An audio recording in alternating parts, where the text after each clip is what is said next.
ดูลิเกโขนหนังโปรดยังคิด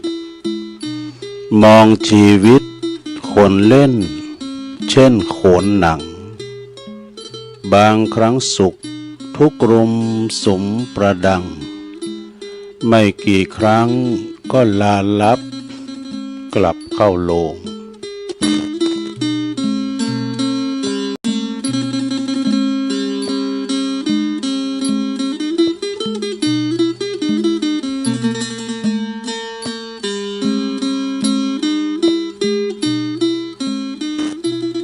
ก็ขอความนอบน้อมแด่พระรัตนตรัยอันมีพระพุทธพระธรรมพระสงฆ์เป็นสรณะติปึงกราบแนบไต่ไหวสาถวายความเคารพมายังครูบาอาจารย์พระมหาเถรานุเถระตันเจ้าคณะพระสังฆาธิการพระภิกษุสามเณรเจ้าจุโตนจุองค์กูวัดวาอารามเนอพร้อมตึงสำนักติภักส่งตัวยแล้วก็ขอความเจริญในธรรมเจริญปอนมายังบรรดาปออกไม่ออกศรัทธาสาธุชนนักศีลนักบุญคุณดีต่างหลายบ่ว่าจะเป็นปอโลงแม่โลงปอลุงแม่ป่าตั้งปีป่าหน้าเอาเนาะศรัทธาตีนจองห้องวัดเฒ่าแก่หนุ่มกำใจยิงหมู่เฮาเจ้าขาดต่างหลายทรงต้นบ่ายมานี่ก็หมุนคืนมาฟังรายการในเปิ้นต่างจือหือว่ารายการสารธรรมยามแรงยามบ่ายวันนี้ก็ได้รับเมตตาวัดปากตั้งเจริญเปิ้นจะมาเข้ารายการเอิ้นศรัทธาญาติโยมได้ฟังแต่เนื่องจากว่าวันนี้เปิ้นก็ติดศาสนกิจได้ไปประชุมแล้วก็อบรมที่โรงเรียนสองแคววิทยาคมเหมือนกันเพิ่นก็โทรก็ไลน์มาบอกตุลุงก็ขอนิมนต์ตุลุงบริหารเวลาจัดรายการเต้นกำเด้อนะ ตุลุงก็ไม่ได้ไปไหนก็มาเข้ารายการเอิ้นคือกับศรัทธาได้ยมได้ยินได้ฟังกันต่างบ้านต่างจองเนาะต่างหอต่างเฮินมาปบมาปักกันในวันนี้ก็ในท่ามกลางอากาศร้อนอยู่เนอะศรัทธาเนอะอากาศร้อนตอนบ่ายค่อยมานี่ยังร้อนอยู่เนอะลุกมาเมื่อเจ้าก็สาบหมอกควันแล้วก็ตอนเจ้าก็อากาศเย็นมาเมื่อค่ำยามคืนก็สีเย็นมากลางวีกลางวันก็ร้อนอันนี้ก็ลักษณะอากาศก่อนปีใหม่นี่ไข่มันตกดีตกงามมาสักกำนะเนาะฝนนี่นะ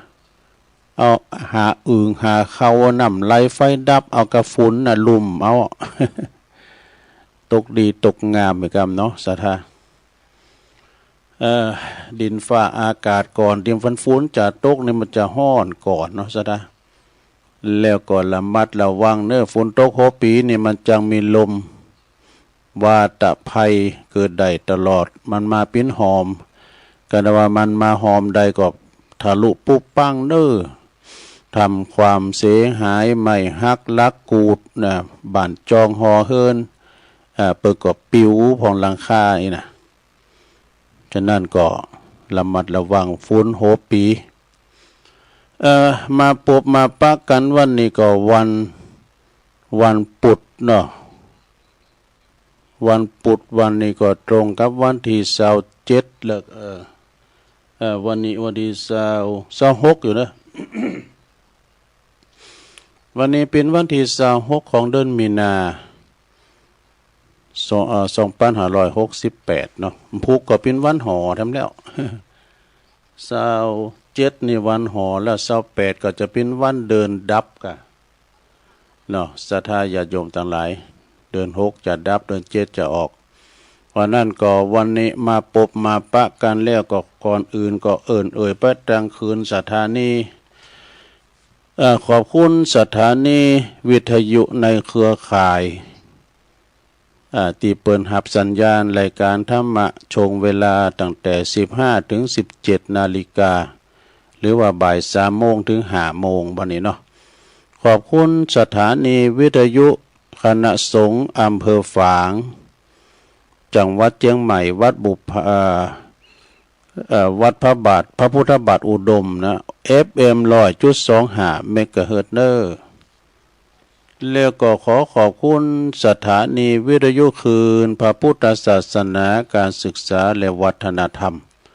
วัดไฟหินFM 104.50เมกะเฮิรตซ์นี่ก็ครอบคลุมกันหลายตีขอบคุณสถานีวิทยุมนต์เสียงธรรมจากอำเภอแม่แจ่มวัดบุปผาราม FM 106.25เมกะเฮิรตซ์ขอบคุณสถานีวิทยุวิทยาลัยสงฆ์นครลำปางวัดบุญญาวาสวิหาร FM 106.50เมกะเฮิรตซ์แล้วขอบคุณสถานีวิทยุวัด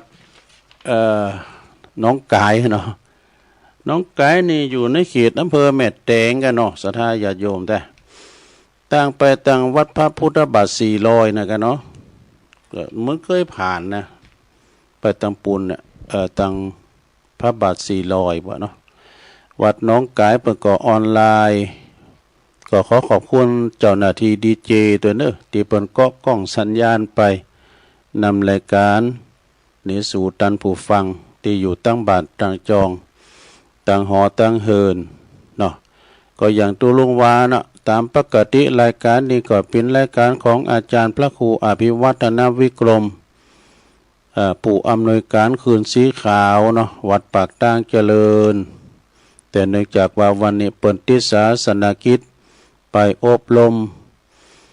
เยาวชนนักเรียนประชุมตัวกันเนาะโรงเรียนสองแคววิทยาคม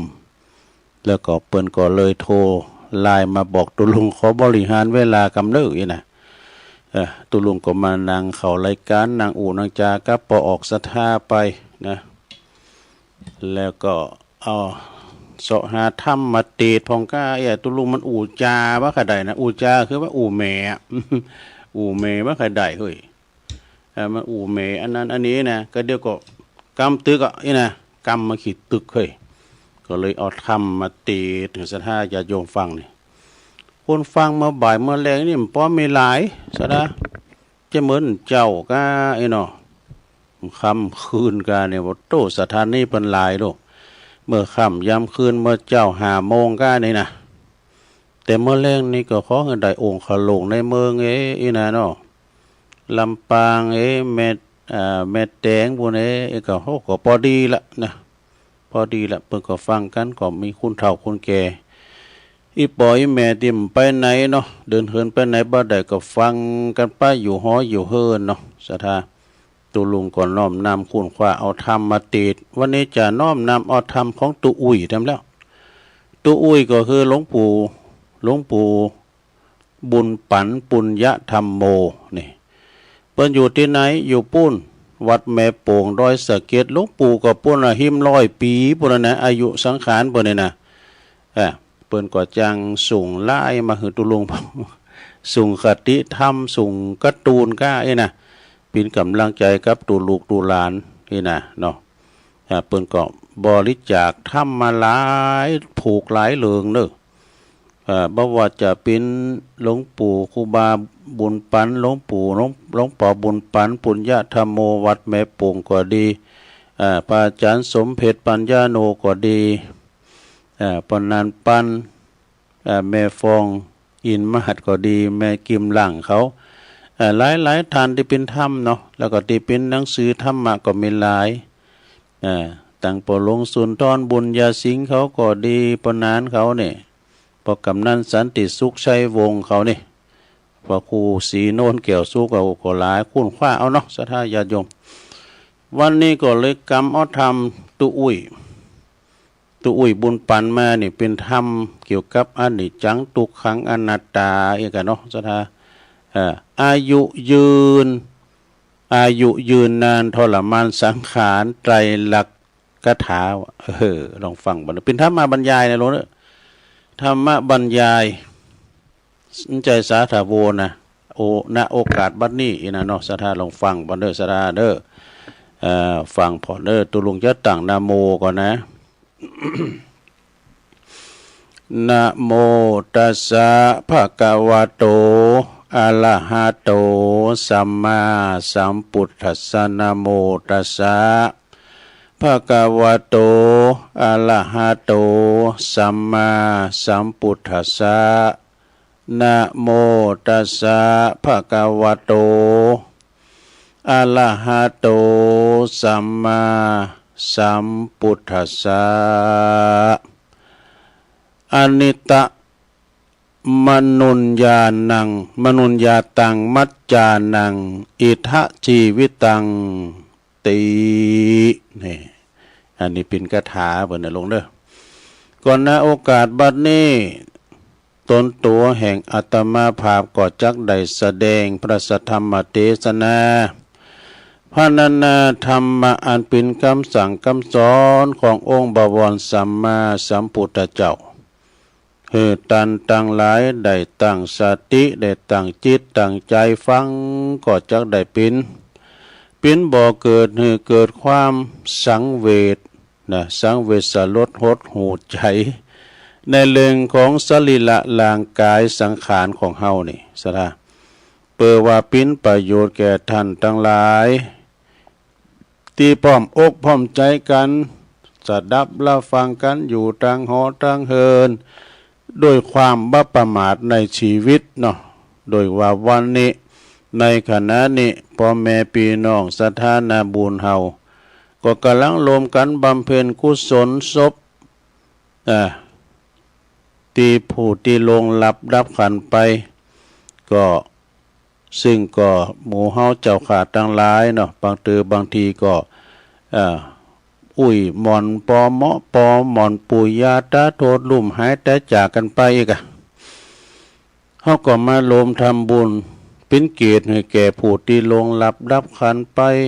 ตีเปิ้นได้ปรากฏแก่สายตาถูกทันก็คือสรีระลางสรีระซากศพตีนอนสงบอยู่ตีนในหีบในโลงศพนี่ในหีบในโลงศพบ่ขยับขยืนบ่แสดงพฤติกรรมใดๆนะเพราะฉะนั้นควรที่เฮาตันทั้งหลายก็จะได้น้อมจิตน้อมใจในหลักสัจธรรมก็คือไตรลักษณ์พระไตรลักษณ์นี่หยังของใดหยังของ ก็ได้แก่อนิจจังความบ่หมั่นบ่เตง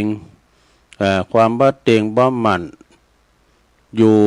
บ่คงตีนี่ทุกขังนี่หรอกก็คือความปิ้นตุกในสังขาร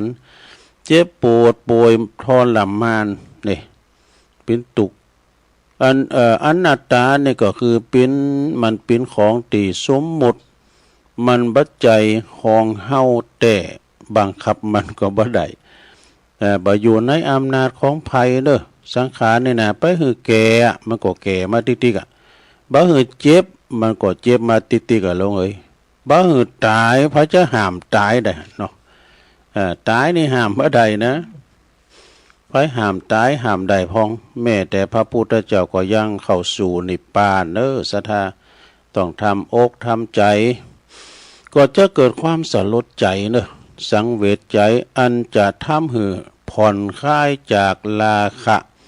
ความกำนัดยึดมั่นยินดีโทสะความโกรธความอาฆาตพยาบาทมาดไล่โมหะนี่เราก็คือความลุ่มหลงมัวเมาปกติคนเราก็เมาอยู่ไม่รู้หายเมาชีวิตคิดปลื้มจนลืมตายเมาร่างกายว่างามอลามตา บ่ฮู้จักบาปบุญกุลโตดหือฮู้เพราะว่าหือฮู้หันแจ่มแจ้งในสภาวะสังขารมีโยคอนมีโยคอนปรวนแปรไปต่างๆนานาสารพัดสารเพ เต็มไปด้วยกองตุกเนอสังขารเฮานี่นะจะหือสิ่งตีเป็นสุขถาวรแต่บ่ได้ดังพุทธภาษิตที่รับรองไว้ว่าสังขาราปรมาทุกขาสังขารทั้งหลายเนี่ยมันถึงเป็นทุกข์อย่างยิ่งแล้วเกิดก็เป็นทุกข์เจ็บก็เป็นทุกข์แก่ก็เป็นทุกข์ตายก็เป็นทุกข์โอ้ก็ยึดทุกข์หนักแล้วเหรอ สังขารคือความเป็นทุกข์เมื่อว่าพ่อแม่พี่น้องศรัทธาเกิดแล้วตกลงปงจิตเกิดซึ่งเพราะว่าคิดซึ้งด้วยสติปัญญาแล้วก็อาจจะแผ่วถางป่าลกตึบนี่หมายถึงกิเลสวัฏฏะทำหือเวนวายตายเกิดอยู่ในห่วงแห่งวัฏฏะสงสารหือเบาบางลงไปพองเมื่อว่ากิเลสเศร้ามองเบาบางลงไปพองแล้วความทุกโศกโลกภัยต่างหลายก็จะคลายเบาบางไปพองนี่ความทุกข์สัตว์โลกทุกรูปนามเด้อเปิ่นว่าความทุกข์สัตว์โลกทุกรูปทุกนามเกิดมาก็ต้องพบประสบพบเจอเหมือนกันหมดถึงจะมั่งมีสมบัติสักปานใดก็ตามก็ยังต้องทุกอิริยาบถนะเปิ่นว่าจะคือพองเช่นเฮานั่งมึนลำไปก็เป็นตุกนะตัวลุงในนั่งเป็นชั่วโมงนะกันชั่วโมงก็ย่างให้ก้ามนี้เนี่ยมันเป็นตุกนะนี้ก็เจ็บแอวนั่งมึนน่ะลุกพักเบรกให้ก้ามไหมกัน นอนมึนนักก็บัดเพราะว่านอนนักเตียวนัก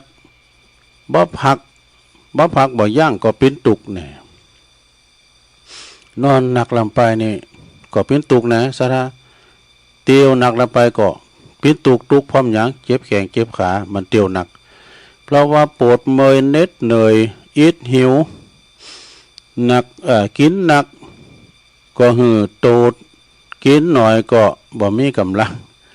บ่ได้กินเลยก็กระวนกระวายนี่มีน้อยก็ตุกน้อยมีหนักก็ตุกหนักบ่มีเลยก็บ่ตุกเลยกันมีก็เป็นตุกจ้ะมั่งมีสีสุขนี่เกินไปก็ตุกโดยการปกปักรักษาทำแล้วศรัทธา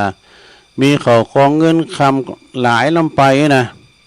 แต่ก่อนนี่ป่นเพื่อโง่เพื่อควายบนคุ้นเก่านะ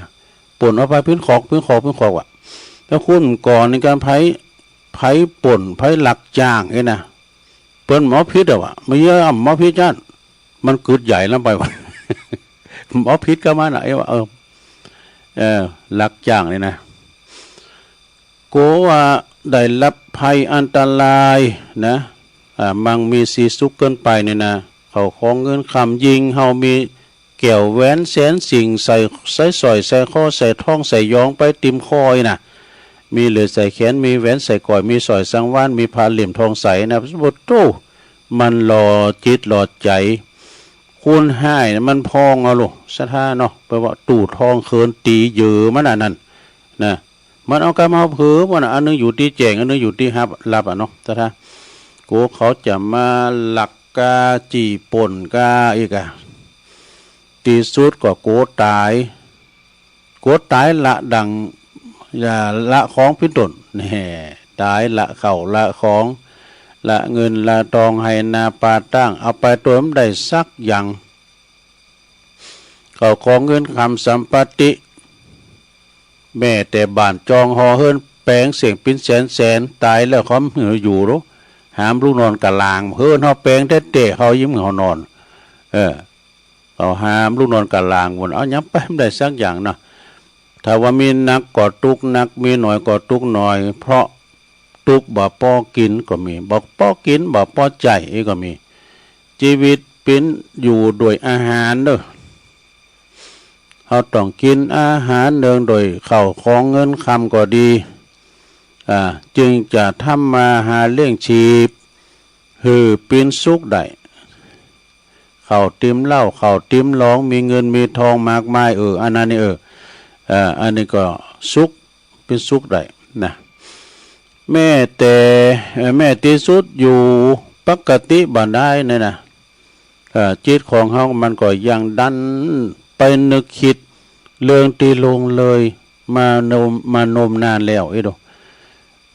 คือเกิดทุกอย่างไล่เหตุผล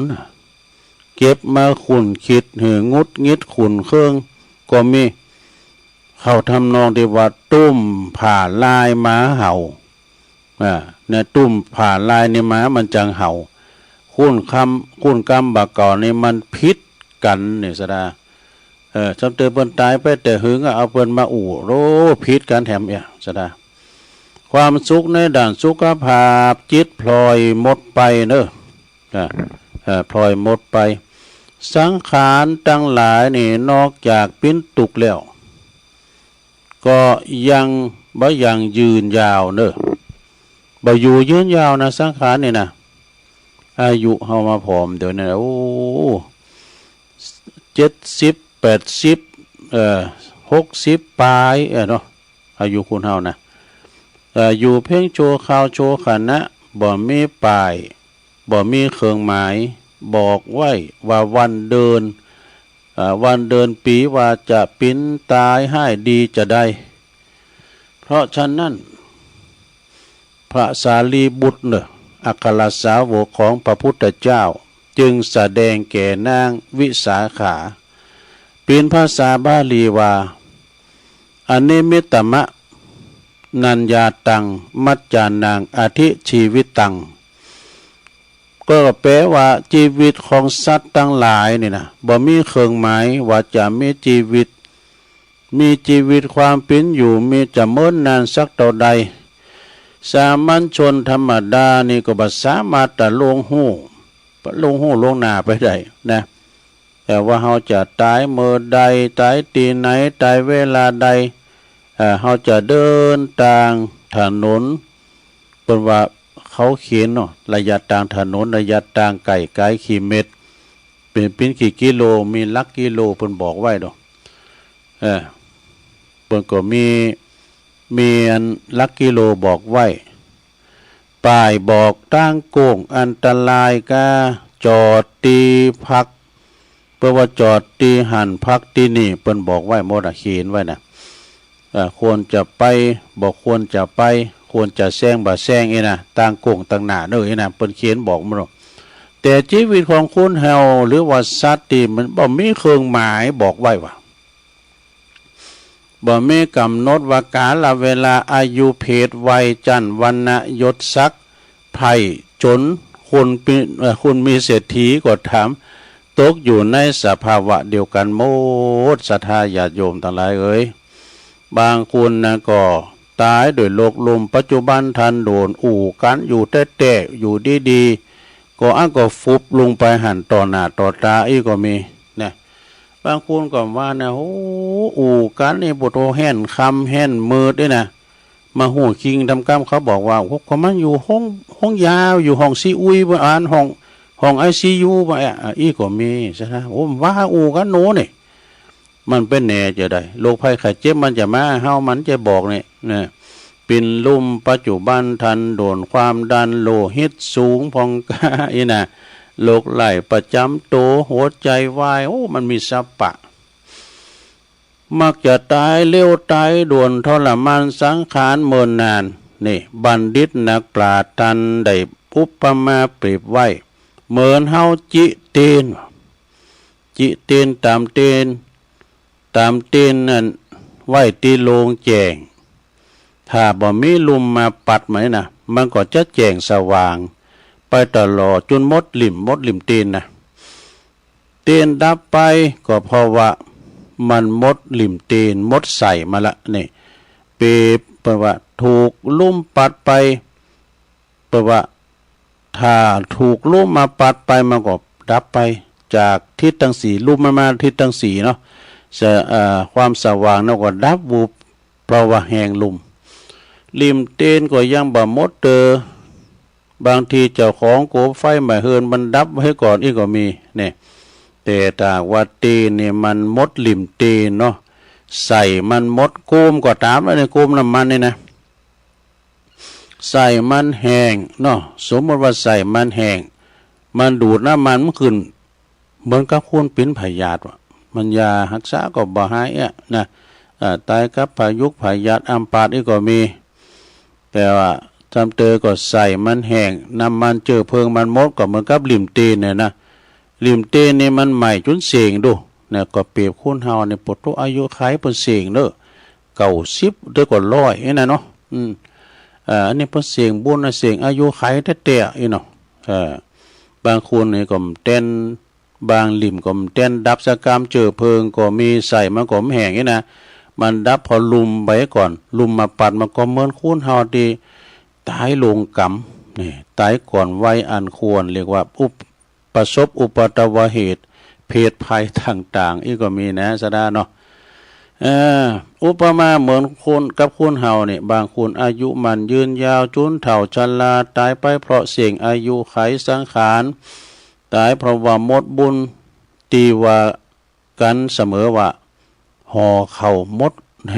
ห่อเข่าไปแล้วอายุก็หมดบุญก็หมดพร้อมกันนี่จะสืบกันไปตั้งหน้าก็ตามจะสืบจะตาก็ตามจะปล่อยปลาเข้าลุ่งน้ำก็ตามเนาะกับเวลามันหมดอายุแล้วนะจะตามปูจาอย่างเตีนอย่างก็ตามเนี่ยก็บ่สามารถยุดหย่อนยืดหยุ่นเวลาใดตายลงกรรมเช่นเกิดอุบัติเหตุเพศภัยกับรถกับลานี่ก็หนักเตอก็ขับรถขาดสติขาดความประมาทก็คือขนองก็อีน่ะต้องรีบไปพบพยาบาลอันจะกันตายไปปะโยอันนางพยาบาล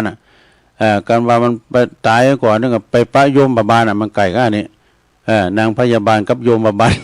มันไก่ก็แหละก่อนมุดนะเรียกว่ากรรมมาตัดรอนหรือว่าตายหลัดคิวนี่เพราะฉะนั้นนี่ศรัทธาปออกไม่ออกศรัทธาต่างหลายชีวิตของคุณเฮานี่มันปิ้นอยู่โดยอดทนอดนี่ทนแบบทรมานคือคุณและสัตว์มีชีวิตอยู่มาได้เพียงวันหนึ่งคืนหนึ่งนะเนี่ยชีวิตคุณและสัตว์มีชีวิตอยู่มาได้เพียงได้แม่วันหนึ่งคืนหนึ่งเดือนหนึ่งปีหนึ่งก็ล้วนต่อสู้กับภัยอันตรายคือโจรภัยนี่ภัยจากโจรโรคภัยไข้เจ็บกับภัยจากโรคภัยไข้เจ็บพยาธิอัมพาตต่างๆเนาะความเจ็บไข้ใดพยาธิก็ดีโรคความจำอิริยาบถปวดเมื่อยเวลายืนเดินนั่งนอนชีวิตของคนและสัตว์นี่เป็นของนิดหน่อยเป็นของนิดน้อยเพราะฉะนั้นก็พอจะมีชีวิตอยู่ไผจะมีชีวิตอยู่ชั่วฟ้าดินสลายนั่นก็เป็นไปว่าบ่ได้เลยจะอยู่โชนาตาปีนะอยู่ชั่วฟ้าดินสลายนะสำหรับมนุษย์ทั้งหลายนี่ในสมัยนี้นี่มักจะมีอายุโดยเฉลี่ยว่า70ถึง80ปีต่ออันวะนะสาระ70ถึง80ปีต่ออันนะบางคนนั้นก็ว่าพอดีละนะดีละจะได้ปุ่นทุกข์ทรมานสังขารโรคภัยบางคนก็อยากจะอยู่ถึง100ปีนะบางคนนี่ปานป้อนเขาอายุถึง120เด้อนะกัน120เตียวใดไปปิ้นอีนี่ยังแควนอยู่กันเนาะกัน120นอนแผบอยู่สลีตีนอนไหนเนี่ยมันได้ไปไหนก็ทรมานสังขารนะเหมาะ เพราะยังหลงมัวเมาว่าร่างกายสังขารว่าเป็นสุขอยู่อุปมาเหมือนคนที่เปิ้นติดเหล้าก็เนี่ยติดเหล้าเมายาอีโดติดเหล้าเมายาว่าเป็นความสุขแต่บ่ฮู้ถึงโทษภัยเข้าใจว่าเป็นของดีนี่หันว่าของเหม็นเป็นของหอมฉะนั้นนี่เพราะว่าบดีเพราะว่าบดีก็ว่าดีเนี่ยเพราะว่าเสือก็ว่าพระเจ้าเพราะเหตุนี้นี่พอออกไม่ออกศรัทธาสาธุชนต่างหลายบ่อยากพบก ตาเมื่อก็จะมาพบเจอนะประสบพบเจอกับอย่างตาสองจั่นฟันสองหนคนเป็นคุณอย่างสามขาใช่ไม่เต่านะกันหน่วยเพราะว่าหน่วยนายความแปรปรวนของสังขารเนอะได้หู้ได้ฟังเรื่องอันสันลดใจอย่างนี้แล้วก็พึงยินดีในบุญกุศลหือตาเนอศรัทธาเนอพึงยินดีในบุญกุศลหือตาหักษาศีลกินตานเจริญเมตตาภาวนาไปใจมันสดับหับฟังนำฟังธรรมเทศนาจักเป็นปัจจัยนำปาความสุขในภายภาคหน้าแล้วก็ความสุขยิ้มยอดคือพระนิพพานในที่สุดแห่งพระธรรมเทศนาเนาะก็ขอบุญกุศลติศรัทธาญาติโยมได้ทำกันจุงได้เป็นตบะเดชะเป็นพลวะปัจจัยส่งผลดลบันดาลให้ท่านทั้งหลายได้ฟังนำฟังธรรมกันตอนบ่ายตอนแรงวันนี้เนาะมีความสุขมีความเจริญมาดแว่นว่ามุ่งมาดปรารถนาสิ่งหนึ่งสิ่งใดก็ขอสมดังความมุ่งมาดปรารถนาจงทุกประการตุลุงได้แสดงพระธรรมเทศนาเรื่องอายุยืนนานทรมานสังขารไตรลักษถามาก็พอสมควรแก่กาลเวลาก็จะขอสมมุติยุติลงวงปงไว้เพียงเท่านี้เอวังก็มีด้วยประกาศนีสาธุสาธุสาธุจบลงไปลงเอ้ยธรรมบรรยายตุอุ้ยนะเป็นธรรมบรรยายณบัดนี้เนาะณโอกาสบัดนี้ก็จบลงไปศรัทธาได้ฟังกันไปเนาะต่อไปก็เอาปอนนี่กันเด้อศรัทธาเอาปอนตึงลงตึงหลายก่อนเอาปอนหือตุอุ้ยเฮาตัวเด้อเจ้าของธรรมก็หือตุอุ้ยเดี๋ยวนี้ก็เกือบ100 ปีแล้วนะสติสัมปชัญญะก็ดีฉันเข้าได้มีความจำดีอยู่ถึง120พุ่นเด้อตุอุ้ยสัพพิติโยวิวัจจันตุสัพพะโลโกวินาศตุมาเตภวัตวันตะลายโยสุขีติคายุโกภวะอาภิวาตานาสีลิสานิจังวุธาปจายโนจัตตาโลธรรมาวะทันติอายุวันโนสุขังปะลังจบลงไปศรัทธาญาติโยมทั้งหลายเป็นธรรมบรรยายตอนนี้ไปตุลุงก็จะมีอันนี้ทำกรรมกันเด้อศรัทธาเอาอย่างก่อนที่จะเอาชีวิตอันนี้บอกอันนี้จะเป็นอันนี้เดี๋ยวตกไปละตกไปปุ่นกันเป็นข้อคิดเด้อข้อคิดที่จะนำเสนอในวันนี้นะคือศรัทธาได้พอได้ฟังกันนี่ชีวิตเหมือนหัวรถจักรชีวิตเหมือนหัวรถจักรนี่ปิ้นจะได้เดี๋ยวกันตะลุงตั้งไว้แล้วพุทธะด่าฟังกันไปชีวิตเหมือนหัวรถจักรนี่ปิ้นจะได้ลองฟังพอเนาะเดี๋ยวจะเอาเรื่องกรรมมาแถมนะข้อต่อไปชีวิตเปรียบเหมือนหัวรถจักรดูหัวรถจักรต้องคอยเติมเจือเสมอบดเจือก็จอดบดเจือก็ต้องจอดก่อนในสมัยก่อนดึกดำบรรพ์เนี่ยรถไฟนี่นะหลงรถไฟนี่เป็นใจโหลใจถาแล้วตักใส่เตี้ยๆนะเป็นเจือเพลิงมันตักใส่เตี้ยๆมันไปกับรถนี่ก็เนาะการรถไฟมันก็ไปรถไฟนะดูทหารมาเนาะการว่าเชื้อเพลิงมดก็จอดเนอเชื้อเพลิงมดก็จอดเหมือนกับค คุณเฮาเนี่ยนะแต่หัวใจยุดติ่น ใจเป็นนายกายเป็นบ่าวเนาะเหมือนกับรถไฟเชื้อเพลิงหมดมันก็จอดพัฒนาแล้วนะคุณเฮาในสำคัญที่ไหนประมุขของคุณเฮานี่ก็คือใจจิตใจของเฮาเนี่ยจะใจให้ใจดีอย่างก็ตามก็อยู่ที่จิตใจต่อไปชีวิตเปรียบเหมือนอย่างแหมชีวิตเปรียบอย่างแหมตู้ก็เปรียบเหมือนดวงอาทิตย์ที่จะรับฟ้าตะวันเนี่ยมันขึ้นแล้วก็ตกขึ้นแล้วก็ตกทั้งวันมันบ่มีการที่ว่าขึ้นตั้งวันตกออกตั้งวันตกไอ้น้ำใจมันก็ขึ้นไปมันก็ตกทั้งวันนะก็วันก็แกนเก่านั่นเนาะดวงอาทิตย์ที่จะรับฟ้าเหมือนกับตะวันอย่างคุณเฮาตะวันมันขึ้นยามเมื่อเจ้าเตงมันก็ฮ้อนเนาะบ่ายไปมันก็ตกเหมือนชีวิตเราเกิดมาเนาะ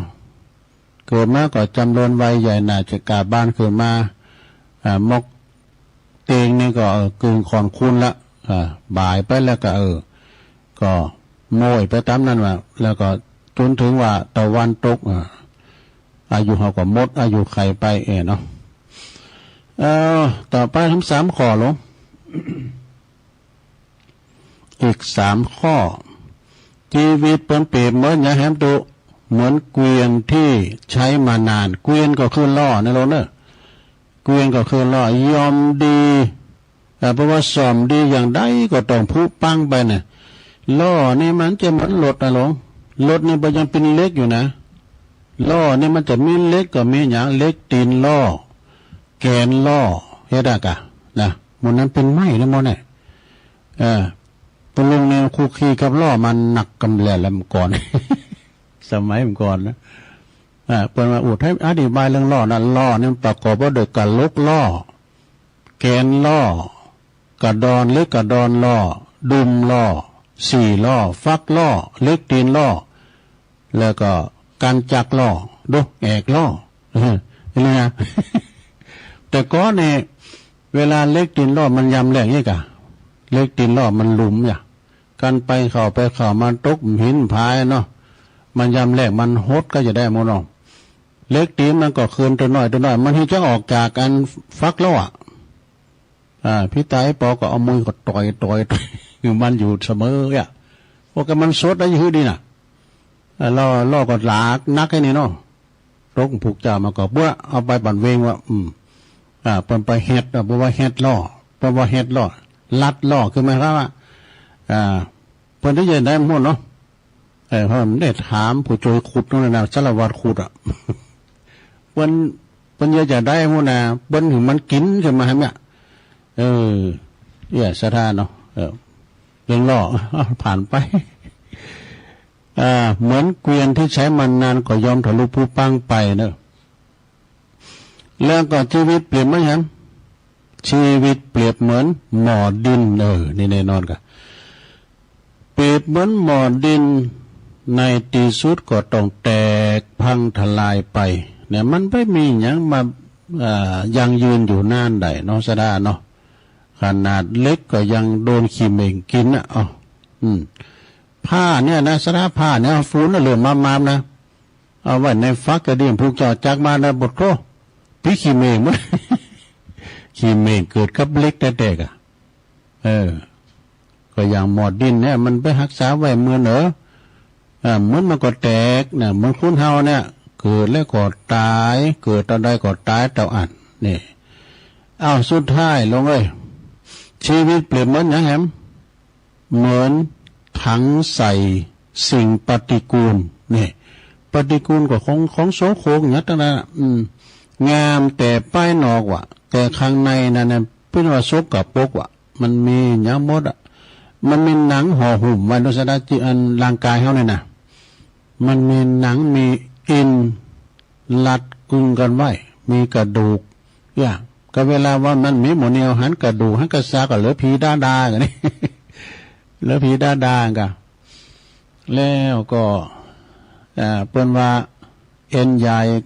900เอ็นน้อย9,000มันมาทำเข็นใจให้ร้อนให้เย็นเนาะอินใหญ่900เอ็นน้อย9,000หมดเนาะโอ้เป็นอย่างอ่านดูก็จมลงไปเนาะสดาญาโยมเนาะโอ้คติธรรมของหลวงปู่ครูบาคำตันครูบาตันเด้อตัวลุงก็เอามาเผยแผ่เนาะก็เอานาบุญส่งผลจิตตาดวงวิญญาณของครูบาตันเตชะธรรมโมหลวงปู่พระครูพิมลธรรมรัตน์นี่นะปุ่นเปิ้นอยู่ย่าปายวัดย่าปายบกก้างสันกำแพงบุญนะอันนี้ก็ได้รับหนังสือมานี่ก็จากอาจารย์ปานิธานวัดเจดีย์3 ยอดนะไปเขากำที่ปะแหวปะจ้าที่3 ยอดอาจารย์เปิ้นก็บอกว่าโอ้อันนี้กรรมดีทั้งนั้นน่ะทุลุงเอาไปเผยแผ่พระลุงเป็นจัดรายการวิทยุอย่างนี้นะก็เอามาเผยแผ่สถานฟังหูพร้อมเปิดนี่เป็นดูมุลีคิโยบุมุลียาขือนะเป็นคุ้นบักเก่าได้เลยนะครูบาคำตันนี่นะดูมุลีก็กะเมื่ออย่างหลวงปู่หลวงพ่อคูณอ่ะเป็นจะดูมุลีเยอะกะเนี่ยญาติญาติโยมทั้งหลายคุณเฮาครูบาอาจารย์มหาเถรานี่ก็สุดซ้อยของเปือนไปติ๊กๆอ่ะวันนี้ก็ทำบุญสัตตมวานปุณลำปางเนี่ยเนาะอดีตเจ้าคณะจังหวัดลำปางเนี่ยเนาะพระราชจินดานายกเนี่ยเนาะก็เปิ้นก็ทำบุญสัตตมวานปิศพไปบางตุนบางองค์เปิ้นก็อยู่อายุมันยืนยาวหลวงปู่เปิ้นก็90 ปลายเนาะอย่างครูบามว่าในเปิ้นพระราชทานเนาะวัดบ่อสร้างครูบาแก้วก็96กันนะโอ้อลังการเป็นแปลงแล้วก็คุณก็นักก็หลายครูบาอาจารย์ก็เปิ้นก็ไปกันหลายเนาะนกฮัสดีลิงเปิ้นก็ตัวใหญ่ก็งามตัวก็ในที่สุดก็เป็นเจ้าเพลิงนะตั้งเกิดขึ้นตั้งอยู่ดับไปเนาะก็ได้ความรู้อาจารย์เบียนะพี่นันเบียก็เป็นโฆษกพิธีกรฮะเป็นจางอู่จางจ๋าอันนี้ทำกรรมนะลงเนอะขั้นตอนของความตายมีอยู่3 ระดับนี่ลงให้ฟังบ่เนอะลงฟังอมนเลยนะมันมี3 ขั้นตอนนะขั้นตอนของความตายมีอยู่3 ระดับระดับ1ระดับ2ระดับ3ระดับ1ก่อนเนาะเพราะว่าตายเมื่อแก่เรียกว่าปัจฉิมวัยนี่อายุก็ตั้งแต่50 ปีขึ้นไปนะอันนี้เป็นเรียกว่าตายไปตามคิวไว้ว่า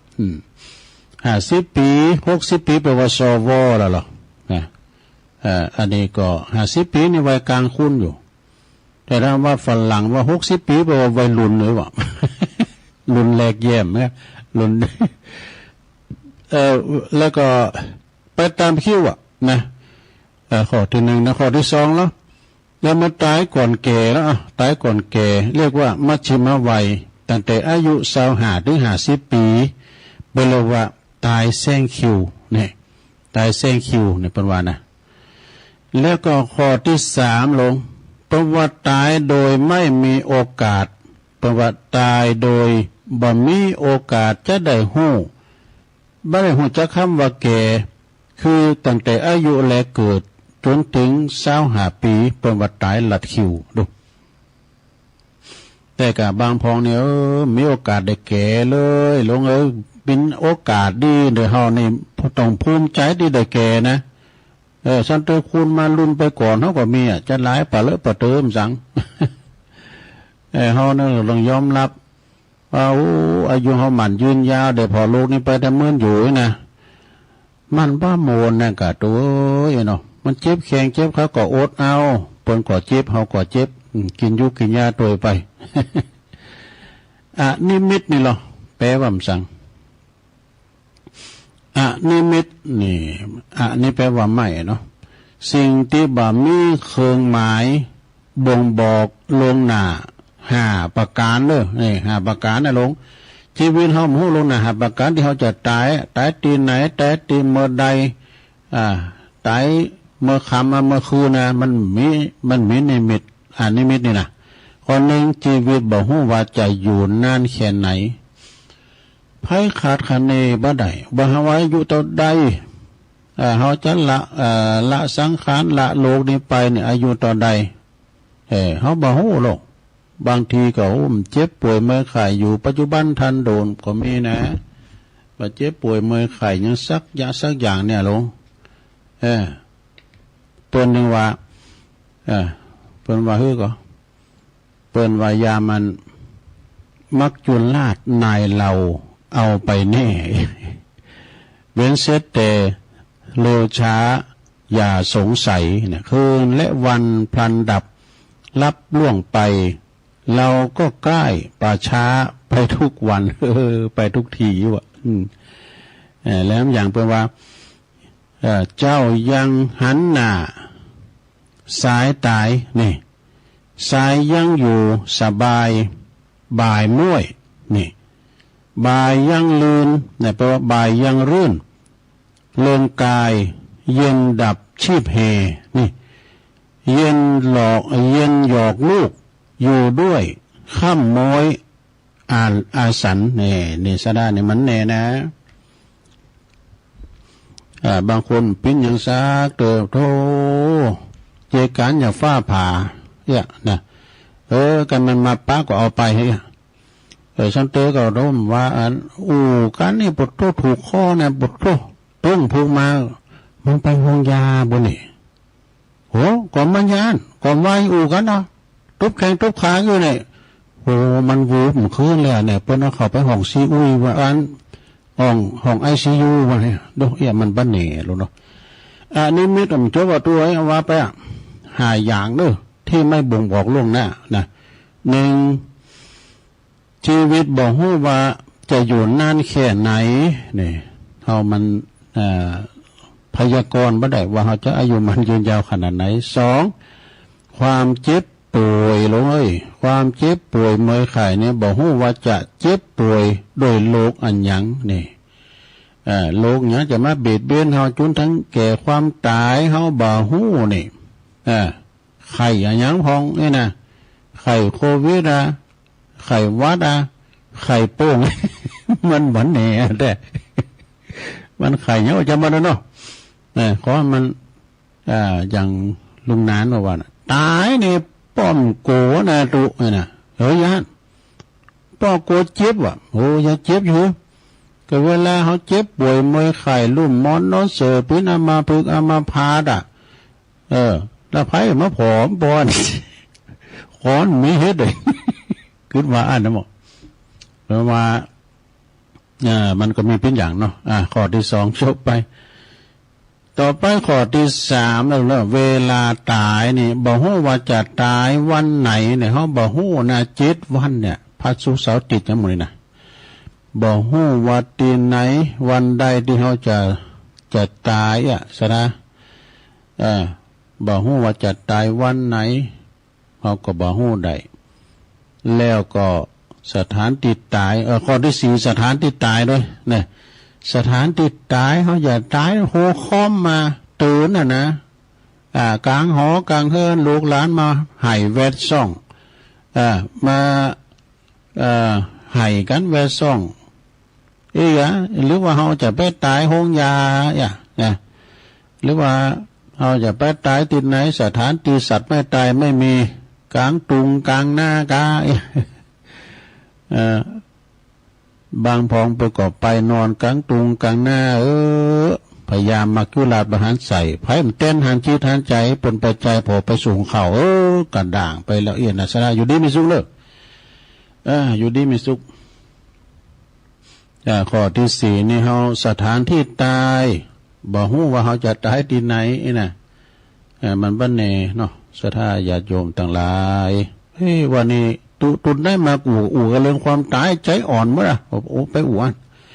เอามาเตือนสติมันได้ เรียกว่ามรณสตินะนึกถึงความตายอาจจะมาหาตนเนี่ย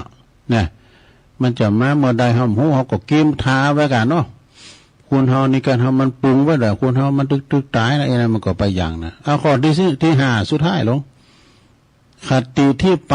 จะเป็นบาปหรือเป็นบุญเป็นผู้กำหนดบ่ได้นะเพราะว่าคติที่ไปบาปบุญเป็นผู้กำหนดสนะ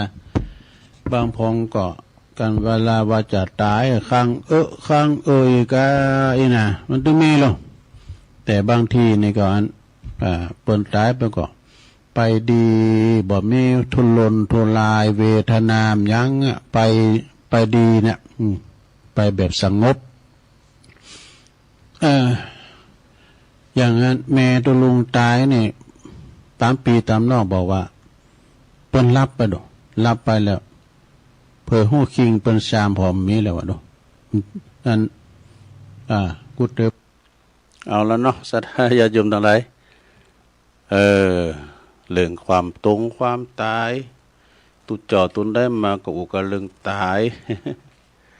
เป็นอนุสติในสดาเนาะมรณสตินึกถึงความตายอันจะมาหาตัวเก่าเฮาคุณเฮาก็มีความตายเหมือนกันหมดเนาะก็เดียวตอนสองนั้นหมดเรื่องตายแล้วมันใจอ่อนแต่อุเรื่องกรรมเนี่ยกรรมมุนาวัตติโลโกสัตว์โลกทั้งหลายก็ยอมเป็นไปตามกรรมกรรมก็คือการกระทำของคุณเฮานี่แหละเป็นกรรมของคุณเฮากรรมใดดีเรียกว่ากุศลกรรมกรรมขาวกรรมใดที่มันบ่ดีเรียกว่าอกุศลกรรมกรรมดำนี่นะเนาะกรรมนี่เป็นกรรมกลางๆนะไม่ดีไม่ชั่วอันนั้นก็กระเดียวก็มาเล่ากันเนาะโอ้ขณะนี้ก็ยังแดดแห้งอยู่เด้อสถาไปตากแดดเด้อแดดมันก็บ่แจ้งนะแต่มันร้อนอยู่ในห้องส่งนี่ก็ร้อนสถามีก็เปิดบ่ได้ไฟมันบ่เข้ามันจะฮื้อหมดน่ะได้สั่งมาพอก็บ่สั่งแล้วมาแปลงแล้วเอาเขาหมู่อื่นออกหมดมาเปิดกำบวนมากับงาบ่ก็บ่ดีนะโอ้ก็เป็นจังได๋อดเอาเนาะมันจะร้อนแต่ว่ามันเก่าเปิ้นจัดการให้เลยนี่ก่อนโหตากแดดอันนี้ก็มีพัดลมเป่าอยู่เป่าเบาๆนะเป่าแห้งก็ไม่ได้มันเป่าเข้าไม้ทั้งหมดการจัดรายการนี่มันต้องพร้อมกันกุยอย่างคือมันเย็นกันว่าอากาศมันเย็นแล้วก็ใจก็จะเย็นกึดยังก็จะเปล่งป้อยพองกึดอันหนึงอันใดก็จะเปล่งป้อยพองไงเนาะสดาเนาะก็เดี๋ยวตุลุงจะพักเบรกกันเดียวเนาะพักเบรกกันเดี๋ยวตุลุงก็จะมาเล่าจะมาสอบอันใดอันหนึ่งมาเล่าทำกรรมเรื่องกรรมเรื่องเวรอย่างต่างๆกันเนาะเราสู่จู้กันฟังในหลวงเด้อพักก่อนว่าเก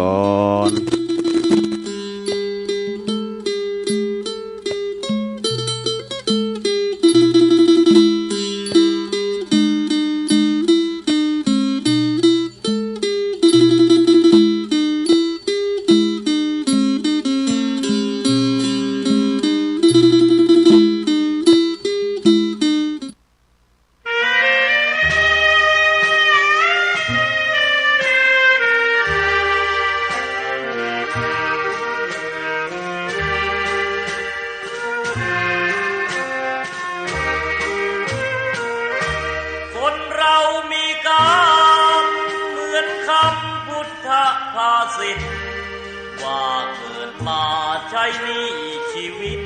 ลิขิตไปตามบาปกรรมสร้างมาเกิดมาเป็นคนบ้างมีบ้างจนเป็นธรรมดาเหมือนเป็นสัญญาโลกเรานี้นาเปรียบโรงละคร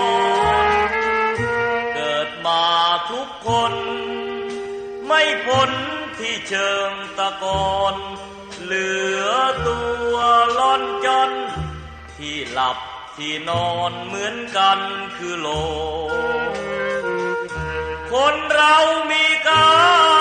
มต้องทำกุศลไว้บ้างเพื่อแบ่งเบาหนี้บาปตามล้างคิดสร้างแต่บุญเป็นทุนเชื่อมโยงอย่าหยิบอย่าช่วยหาทางร่ำรวยด้วยการกินโกงแม้นตายเข้าลง บาปกรรมเพราะโกงติดตามเรื่อยไปถึงเป็นเศรษฐีมั่งมีเงินทองเพียงใดหมดลมแล้วไม่อาจนำเงินไปได้เลยสักคนเวรกรรมตามทานเห็นกันด้วยตาก็บ่อยเข้าอยู่ในคุกไม่ใช่น้อยไม่ค่อยจดจำในความทุกข์ทนสวรรค์ในอกและมีนรกในดวงกมลขอเตือนทุกคนว่ามีหรือจนไม่เห็นสำคัญหมดลมหายใจแล้วไปนอนเรียงเคียงกันที่ป่าช้านั้นไม่พ้นมือฉันพวกสับเปลอ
เอาแล้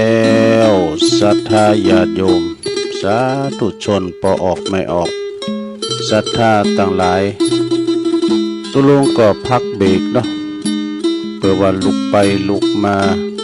ยกใหญ่ไข่ตีนางมึนลำปายก็ปิ้นตุกนะกะเจ็บแขงเจ็บหลังเจ็บแอวเที่ยวไปเที่ยวมาเนาะยืดสินยืดซ้ายให้หน่อยนึงไอ้น่ะแล้วก็จิบน้ำลงคอมานั่งอู่กันต่อในโจมโมงตีสองขณะนี้ตันตั้งหลายก็กำลังฟังรายการ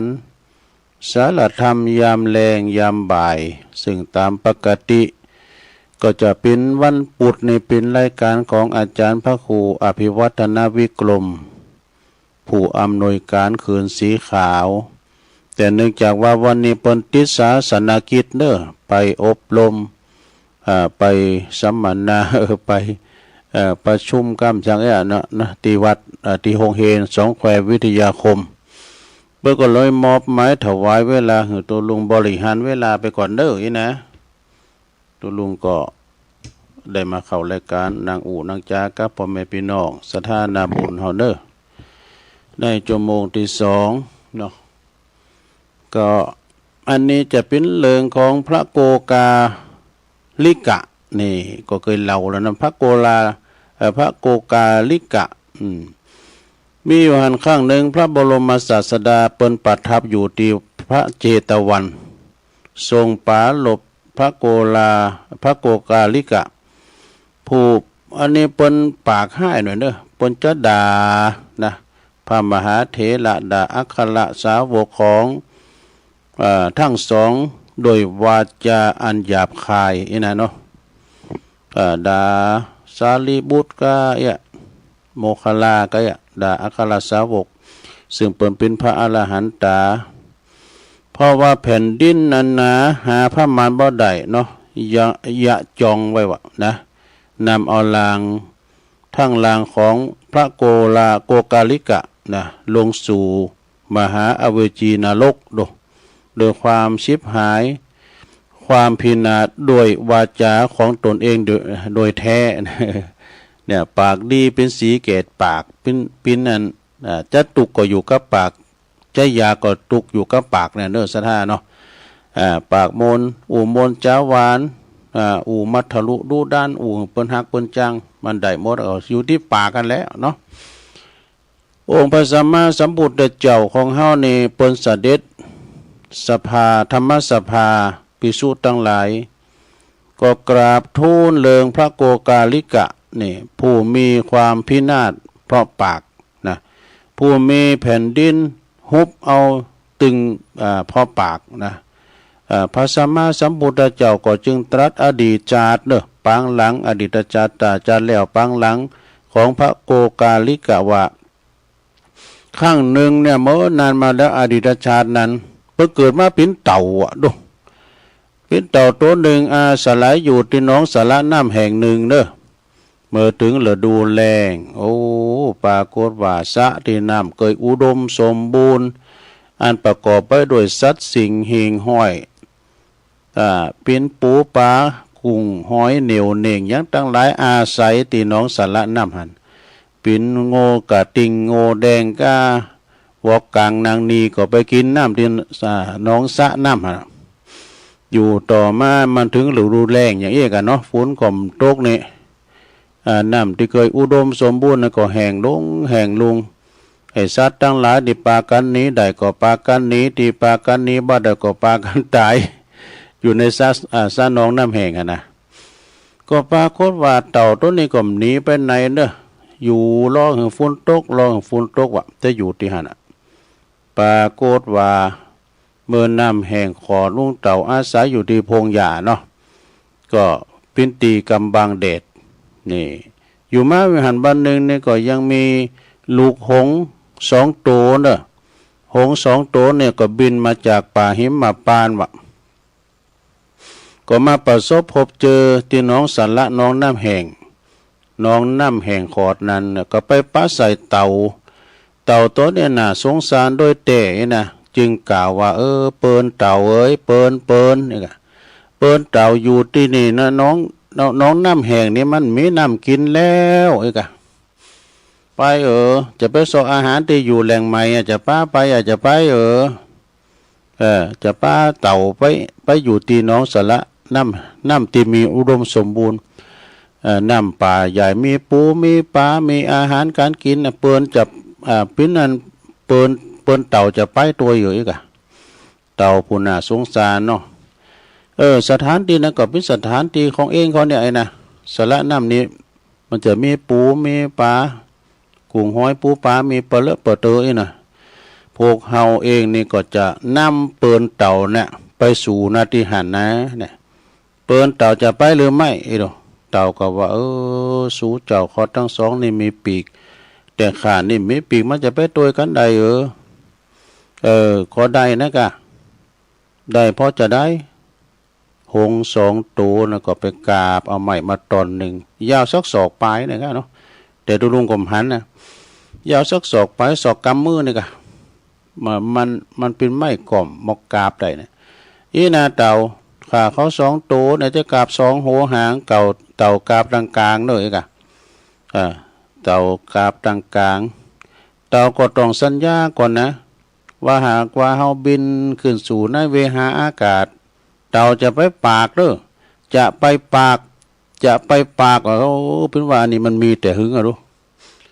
เขาจะเขียนติดหลุดเขาว่าจะไปปากกว่าลอยจะไปปากมันมีแต่ม้วนดูสมัยเต่ากับหงดูเต่าตัวนี้ก็ฮับปากใดกะฮับปากใดเต่าก็ไปกราบต่างกลางสองหัวหางก็หงก็กราบแล้วก็บินออกจากหนองน้ำแห้งไปสู่แดนอันอุดมสมบูรณ์กันต่อไปพอดีก็บินอยู่บนอากาศแล้วผ่านกุ้งปาลานาสีพวกเจ้าบ้านหันกล่าวว่าหงสองตัวหามเต่าหวะหงสองตัวหามเต่าเต่าก็อยากจะบอกสหายทั้งสองว่าข้าขอแถลงข่าวตั้งอากาศในข้ามนุษย์เจ้าบ้านเจ้าเมืองหมดเนี่ยมันมีตาเสียเปล่าแต่หามีแววไม่จะแถลงข่าวตั้งอากาศในข้ามได้เลยนะปรากฏว่ากำลังอาปากก็รู้จักไม่ไว้หวีไว้เวินตกลงมาถูกอันตีแข็งเนาะก็ดองเหตุตีหนึ่งตัวเหตุตีก็เซ็ตไปมีเต่าก็ตายอันเดี๋ยวติดปืนดินหันนั่นเองเต่าก็ตกลงมาถูกของแข็งในพระราชฐานของพระเจ้าปาลณสีแตกออกเป็นสองสีกว่าข้างพระโกกาลิกะข้างพระโกกาลิกะนี่นะปิ้นเต่าก็ยังปิ้นยังปิ้นเต่าก็คือพินาศยังเป็นคุ้นก็คือพินาศพอปากนี่ยังเป็นคุ้นก็ด่าเปิ้นเนี่ยด่าอัครสาวกก็พินาศพอปากยังมาปิ้นเต่าก็พินาศพอปากปากก็ตกลงจากอันอากาศเนาะเมื่อเกิดมาเป็นมนุษย์จัดนี่จึงได้มาบวชเป็นนั่น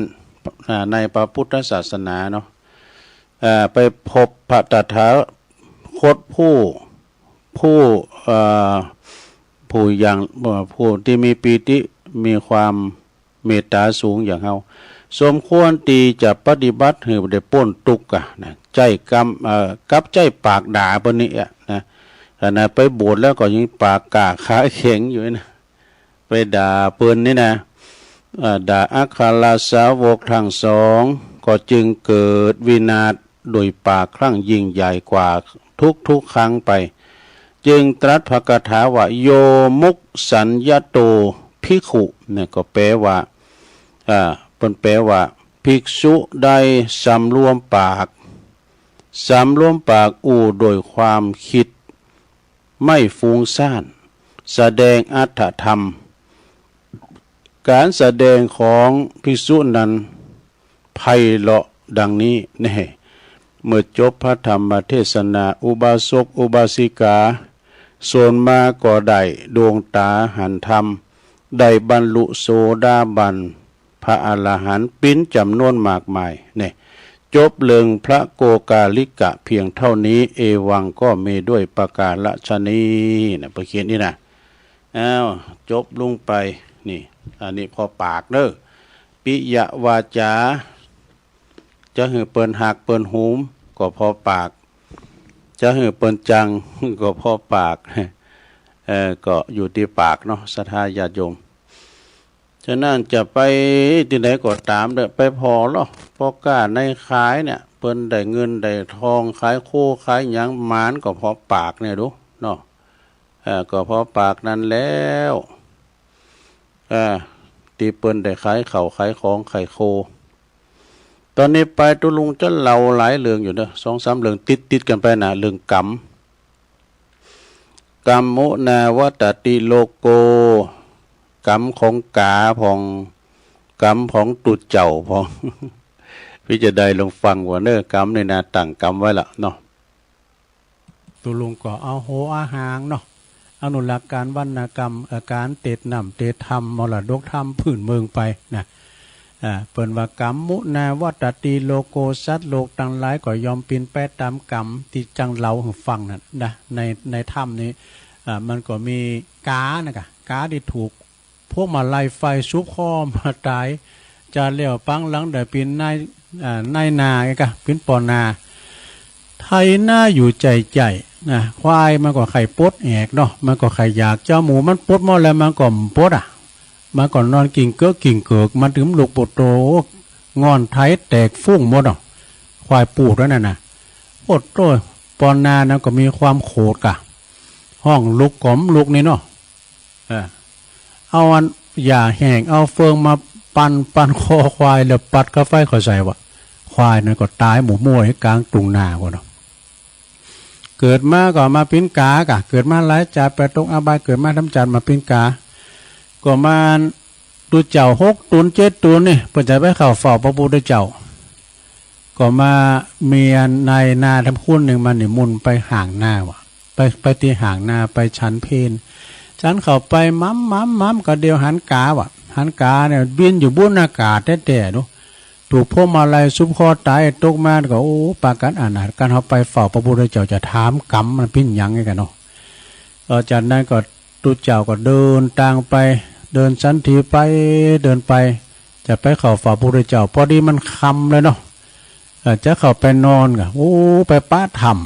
ำนั้นเป็นพิธีรับที่นอนเขาจะดีหน่อยนะเนาะเจ้าบ้านก็มาหันใส่ว่าโอ้พระคุณเจ้ามันต้องไปนอนในถ้ำนั้นไปนอนไกลๆหมู่บ้านมันพุกจะมาซ่าเข่าจังหันนี่กะตุเจ้าตึงร้ายกับฟังไปนอนกะไปนอนที่ในถ้ำปลาโคตรวันขึ้นมานี่หินหลงแหลนทับไม้ก็ปิดหูปากถ้ำไปหมดปวดโถโตเจ้าบ้านหูหันแล้วก็มาช่วยกันปึดจะช่วยกันปึดจะได้ก็ตื่มออกว่ะดูได้7 วันนะสระ7 วันวันที่7น่ะหินหลงนี่ก็เลินออกไปคนเดียวว่าโอ้มันอัศจรรย์เนาะตัวเจ้าตั้งร้ายกับปวดโตพร้อมเนี่ยเนาะ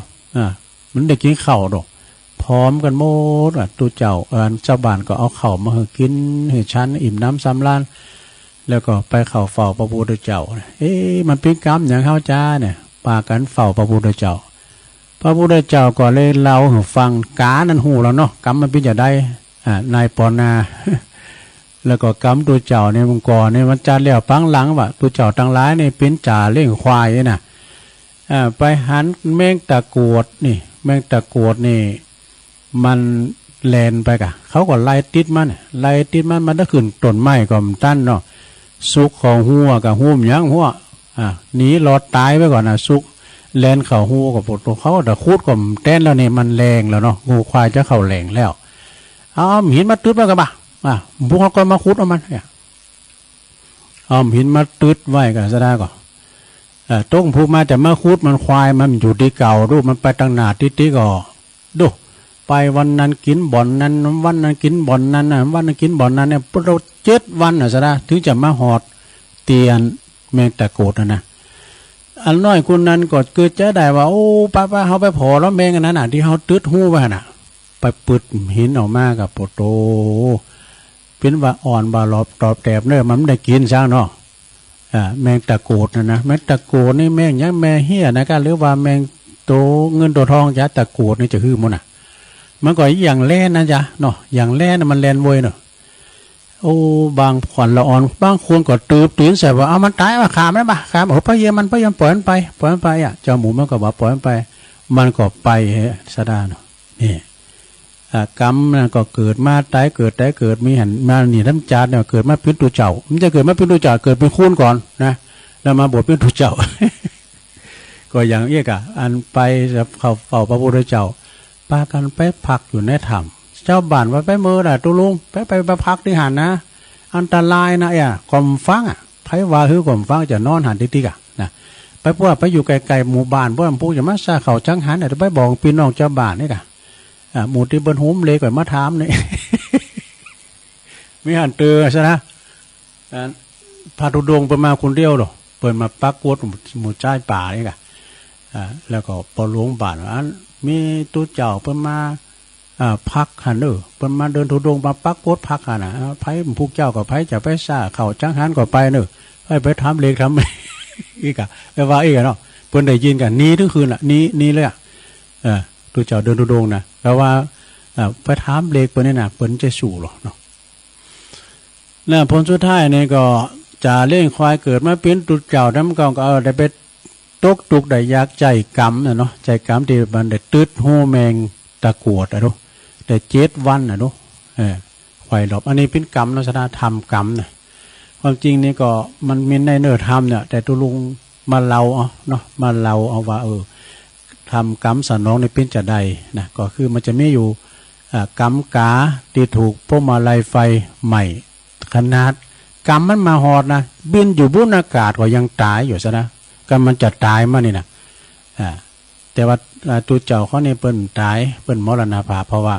บางคนก็ตืบตีนใส่เอามันตายป่ะเอามันตายไม่มีคุณมาหาพระเยเปิ้นปล่อยเปิ้นไปมันก็ไปก็มันขาดตายก็ตัวเจ้าหมดนั้นก็ตายว่ามรณภาพหมดเนาะเนาะอันนี้ก็จบไปเนอะศรัทธาญาติโยมทั้งหลายมีทั้งอย่างหนึ่งเอานี่มาก่อนเนาะความจริงก็มีนิทานกล่อมก็มียาวก็มีเนอะศรัทธาเอาอันกล่อมไว้ก่อนเนาะก็เดี๋ยวอันนั้นชั่วโมงที่2ก็เอามาเล่าทำหลายเรื่องอยู่ศรัทธาญาติโยมทั้งหลายอันนี้ก็พิ้นเรื่องอย่างอี้เนอะศรัทธาเนอะเปิ้นบอกว่ากาลราชนะชาดกคือว่าฟังหูไว้หูเด้อนี่นะนิทานกล่อมเรื่องฟังหูไว้หูก็มีอย่างอี้เนอะณเวฬุวันวิหารเนี่ยพระพุทธเจ้าเปิ้นตรัสชาดกเรื่องนี้เปิดสอนพระประยุรญาติทำตนเป็นประโยชน์แก่ผู้อื่นนะมีใจความว่าในอดีตนั้นพระเจ้าพรหมทัตเป็นพระราชาครองเมืองปาราณสีเนอะยังมีพราหมณ์ผู้หนึ่งพราหมณ์ผู้นี้ถูกกาเกเรสุมาเดถ่ายมุ่นใส่บนศีรษะคือขี่ใส่โหอันพราหมณ์ตัวนี้นะพราหมณ์นี่ก็จึงผูกอาคาตไว้สักวันก็เดิมมึงถ้าขาล่างโคตรบ่น้อยผูกความเขียนมันอาคาตไว้มีอยู่หันวันหนึ่งกะพราหมณ์นี่คือปโรหิตาจารย์เนี่ยมันไก่กับพระราชาเนาะปรากฏว่าจ้างของพญาเจ้าเมืองเนี่ยนะถูกไฟใหม่ไปหลายตัวไฟคอกเลยนะพราหมณ์กว่าใดโอกาสจึงบอกว่าท่านพญาเจ้าอันจะหักษาจ้างใดนี่ก็คือต้องพาเอาตองกาเอาไขมันในตองกานะมาตาแพจ้างเลี้ยวถึงจะหายวะดูพระเจ้าพรหมทัตก็เลยหลงเจอกรรมพราหมณ์กันเนาะไปทำลายขากาเนี่ยไปเป็นจำนวนมากกว่าข้างนั้นจะมีพญากาคือเป็นหัวหน้าหมู่เนาะเป็นหัวหน้าของหมู่ฝูงหู้เลิงก็เลยบินมาเนาะก็เลยบินมาเก่งว่าเจ้าหมูเจ้าฝูงจะตายกันหมดจะมีการสืบพันธุ์นะจะล่างเผ่าพันธุ์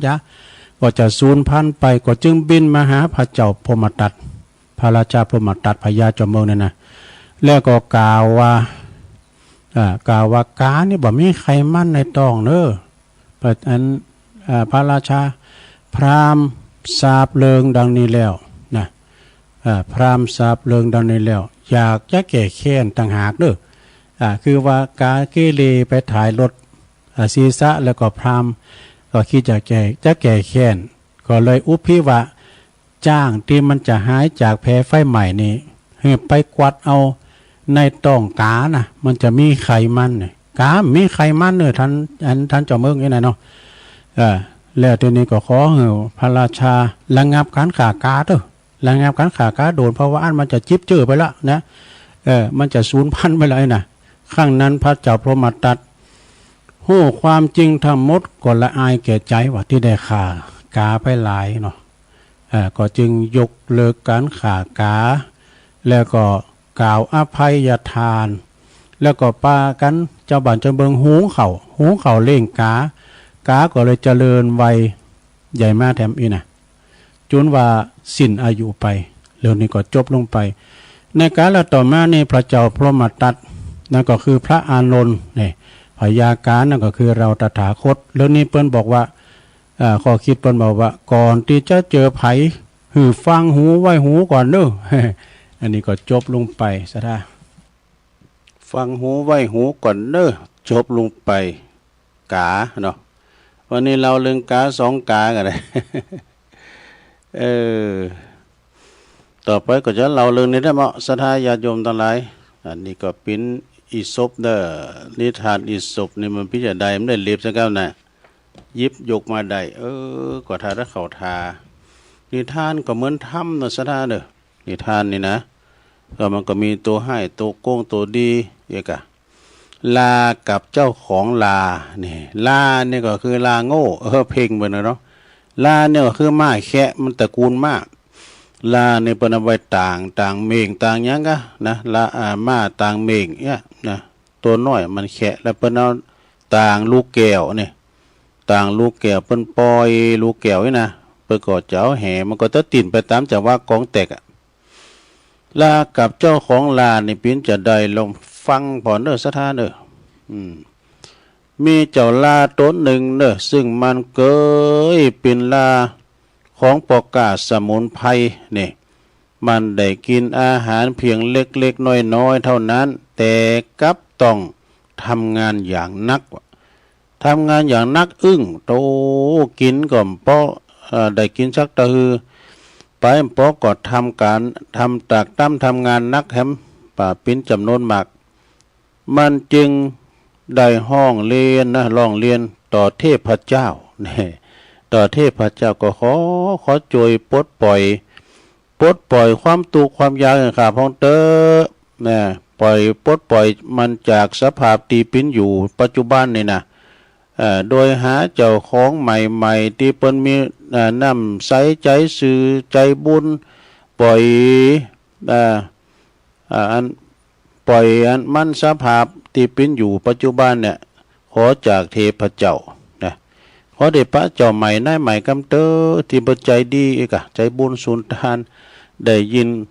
เทพเจ้าได้ยินคำอ่อนวอนของอันเจ้าลาแล้วเนาะก็ยินดีนะก็ยินดีที่จะทำตามความปรารถนาของเจ้าลานี่นะก็จึงบันดาลให้เกิดเหตุโดยให้เจ้า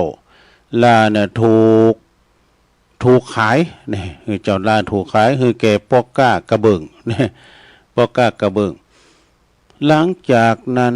บัดนั้นหนักมันก็กับพบป้าว่ามันต้องบรรทุกของนักกว่าเก่าแถมปวดโธอันนี้สมต่างกระเบิงนะเนาะมันนักนี่แล้วก็ต้องทำงานนักในการบรรทุกก่อนอิฐเนี่ยก่อนบดินกี่เนี่ยกะแล้วก็กระเบิงแถมมันจึงได้อ่อนวอนต่อเทพเจ้าจะขอเปลี่ยนเจ้าของอีกครั้ง จะขอเปลี่ยนเจ้าของทำครั้งเด้อเนี่ยนี้จากไฟมาเป่าหิ่งหอยแต่รู้นะหานวัดตุกแล้วนี่สำนักสำตุกแล้วเก่าเทพเจ้าก็บอกกับเจ้าลาว่านี่แน่เป็นครั้งสุดท้ายที่จะทำตามข้ออ่อนวอนของเจ้าเน้อนะแล้วมันก็เลยลดบันดาลโดนบันดาลแล้วก็ปรากฏเลยโดนบันดาลมันถูกขายแก่เจ้าปอกก้า เครื่องหนัง พอกะเครื่องหนังแล้วก็ข้างนี้เจ้าลากับปะว่ามันตกอยู่ในกำมือของตกอยู่ในกำมือตียิงแย่กว่าเก่าทำแล้วดูยิงแย่กว่าทุกครั้งนะเพราะปัจจัยเพราะอื่นได้แต่เนื่องจากว่าอาชีพของเจ้าของใหม่นี่มันชื่อเจ้าลามันเอาเจ้าลามามันนั้นเจ้าของลาเนี่ยมันเอาเจ้าลามาควนคางแล้วก็มันน่าจะดีกว่านะมันว่าจะได้เดี๋ยวกันแค่ตกไปนะเนาะเนื่องจากว่าอาชีพของเจ้าลาใหม่ของเจ้าของลาใหม่นี่นะมันเจ้าลาล่องควนคางมันน่าจะดีกว่าสำหรับขาตีต้องอยู่กับเจ้านายคนตีปล่อยคือขาอดอยากนี่หรือว่าเจ้าของตีไวนะตีขาเนี่ยปัจจุบันเนี่ยผู้ซึ่งเมื่อขาตายไปแล้วเขาก็คงทะลุหนังขาเนี่ยเป็นประโยชน์แก่เขานะจะเอาหนังล่าเนี่ยไปแป้งหุ่มหนังกองจ้ะ โอ้พอมนจัตตใดด้วยเนี่ยไม่ได้รีบไปนี่ก็คิดแล้วนี่ปรากฏว่าลุดออกจากกระทะระวังจะไปตกกองไฟจบลงไปซะบอนนี้ละอันนี้นะวันนี้ก็เอามาเล่าสู่จู้กันฟังยังมีแถมหนักอยู่ในวันพุกนี้ก็จะเสาะธรรมเตศนะพุกนี้เป็นวันละโอกาสตุลุงพัดสุกเสาจะเอาทำเมืองมาเตศชั่วโมงที่2แถมเหมาะสระเนาะพุทธาดาฟังไปวันพุกนี้เป็นวันพัดแต่เป็นวันห่อด้วยวันศุกร์ก็เป็นวันศีลเนี่ยวันศุกร์เป็นวันศีลศรัทธาก็ได้ถ้าฟังเริ่มพุกนะวัย4 บวกวัย4เอาหรออันนี้พิจารณาลองฟังมาเด้อวัย4 บวกวัย4วัย4ก็คือวัยพึ่งวัยปึงนะ4เนี่ยวัย4เนี่ยวัยปึงตั้งแต่อายุ1 ถึง 15 ปีเป็นวัยปึงไผก็ปึงปอปึงแม่นั่นแล้วปึงปอปึงแม่ตีเปิ้นได้เล่งดูปูปาดเป็นอยู่ที่ว่าต้องอยู่ในความดูแลของปอของแม่วัยปึงนี่นะตั้งแต่1 ปีถึง 15 ปีแล้วก็วัยพบเนี่ยวัยพบนี่ก็ตั้งแต่อายุ16 ถึง 24 ปีอันนี้ก็จะพบหยังพบกับการแต่งแต่งงานสั่งเนื้อสั่งโตสั่งครอบครัวมีลูกมีเต่าเข้าไปนะแล้วก็วัยเพียรก็ตั้งแต่อายุ25 ถึง 59ดูถึง59นะแล้วก็วัยพักวัยพรากดูตั้งแต่อายุ60เป็นต้นไปนะแล้วก็เป็นว่า วัยแถม4วัยนะวัย4ทำกรรมนี่ก็วัยเตาะแตะนี่วัยเตาะแตะนี่ก็เป็นวัยเฒ่าแก่มาละวัยเต่งตึงนี่วัยเต่งตึงก็คือมันตึงร่างกายขนาดมันตึงอย่างเดียวคืออย่างหูตึงแล้วก็วัยตรงเตงเนี่ยมัน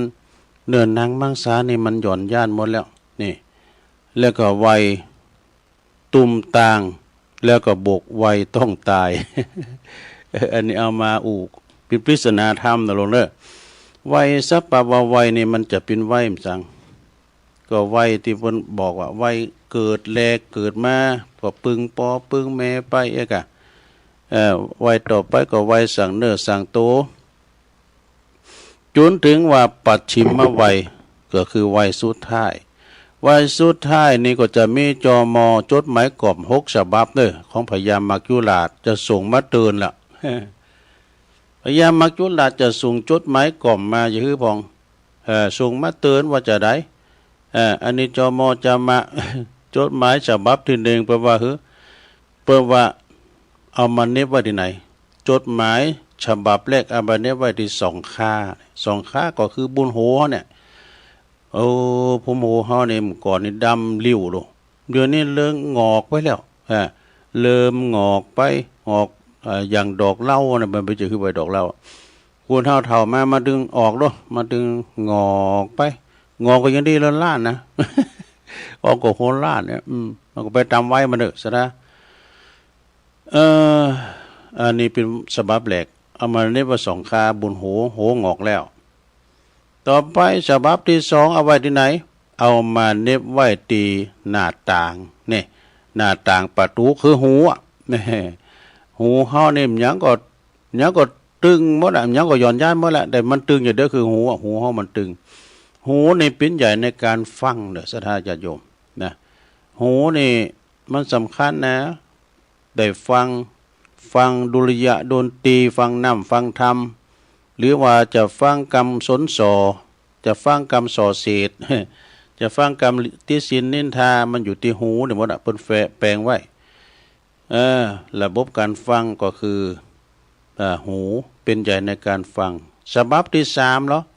เอามาเน็บไว้ไหนฉบับที่สามเนี่ยจดหมายกล่อมฉบับที่สามเอามาเน็บไว้ประตูบ้านก็คือปากฟัน ก็ฟันก็คือเขียวทันตะนี่นะเขียวเฮาเนี่ยโอ้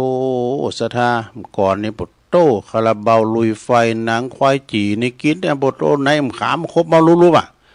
เดือนเรามาจ้าพอเราปดโตมงจากสมัยก่อนเนาะสมัยเป็นอันละอ่อนนะครบนี่คว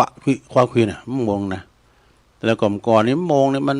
จะมีมงพันเนาะมีมงงาก็มงอกหล่องก็มงแก้ว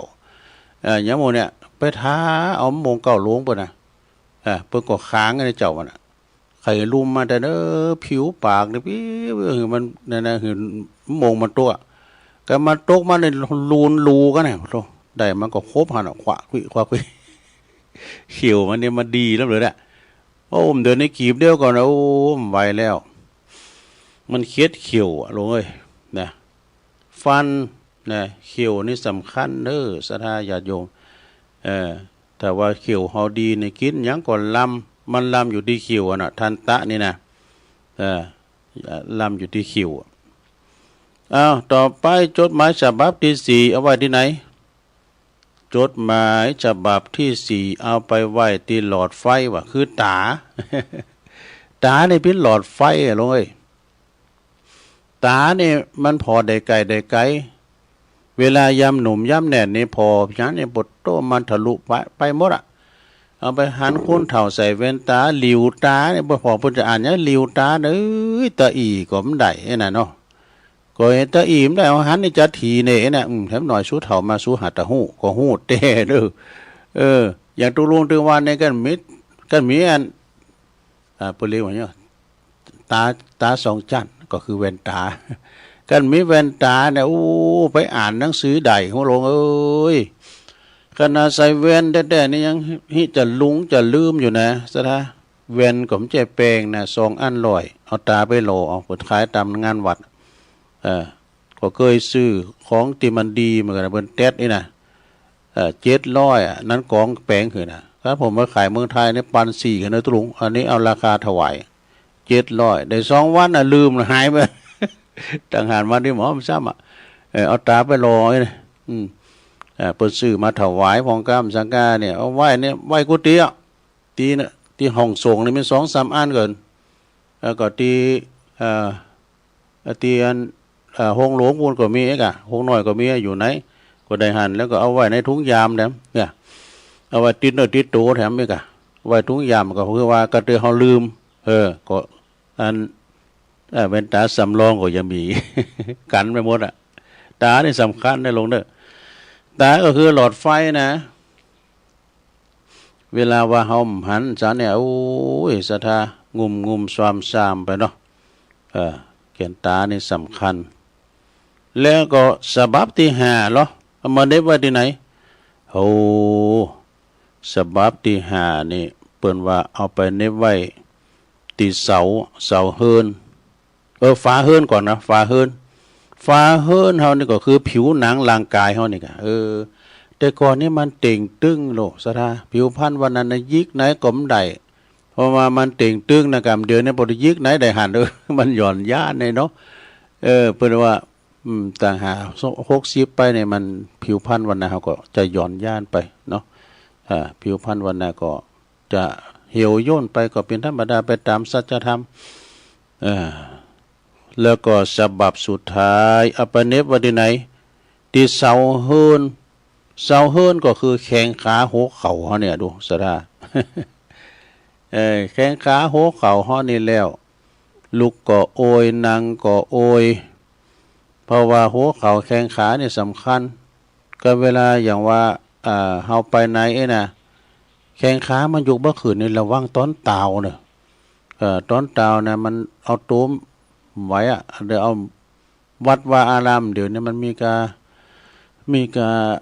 โตนอนก็สัตว์ตายก็เอาเขาไปตุบก็โอ้หนาโกเนสถานเด้อเสาเฮิรนน่ะก็คือหัวเข่าแข้งขาบางคนนี่ก็ไปเปลี่ยนบ่าหัวเข่าวังกาสถาบางคนน่ะก็ไปไปกินยุกกินยาหายจากพยาธิโลกาสถานเนาะแฮมบดหนึ่งนี่อันนี้เป็นหมอชาวจีนพุ่นเด้อเปิ้นมาบอกตำ5ยานะหมอแพทย์ชาวจีนเปิ้นกล่าวว่ายาที่ดีที่สุดนะมีหลายอย่างหลายชนิดยาที่ดีที่สุดในการป้องกันโรคภัยไข้เจ็บก็คือการเดินว่ะดูเตียวนี่นะสัทธาญาโยมเตียวนะเตียวก็คือเป็นการยกย้ายสายแข้งสายขา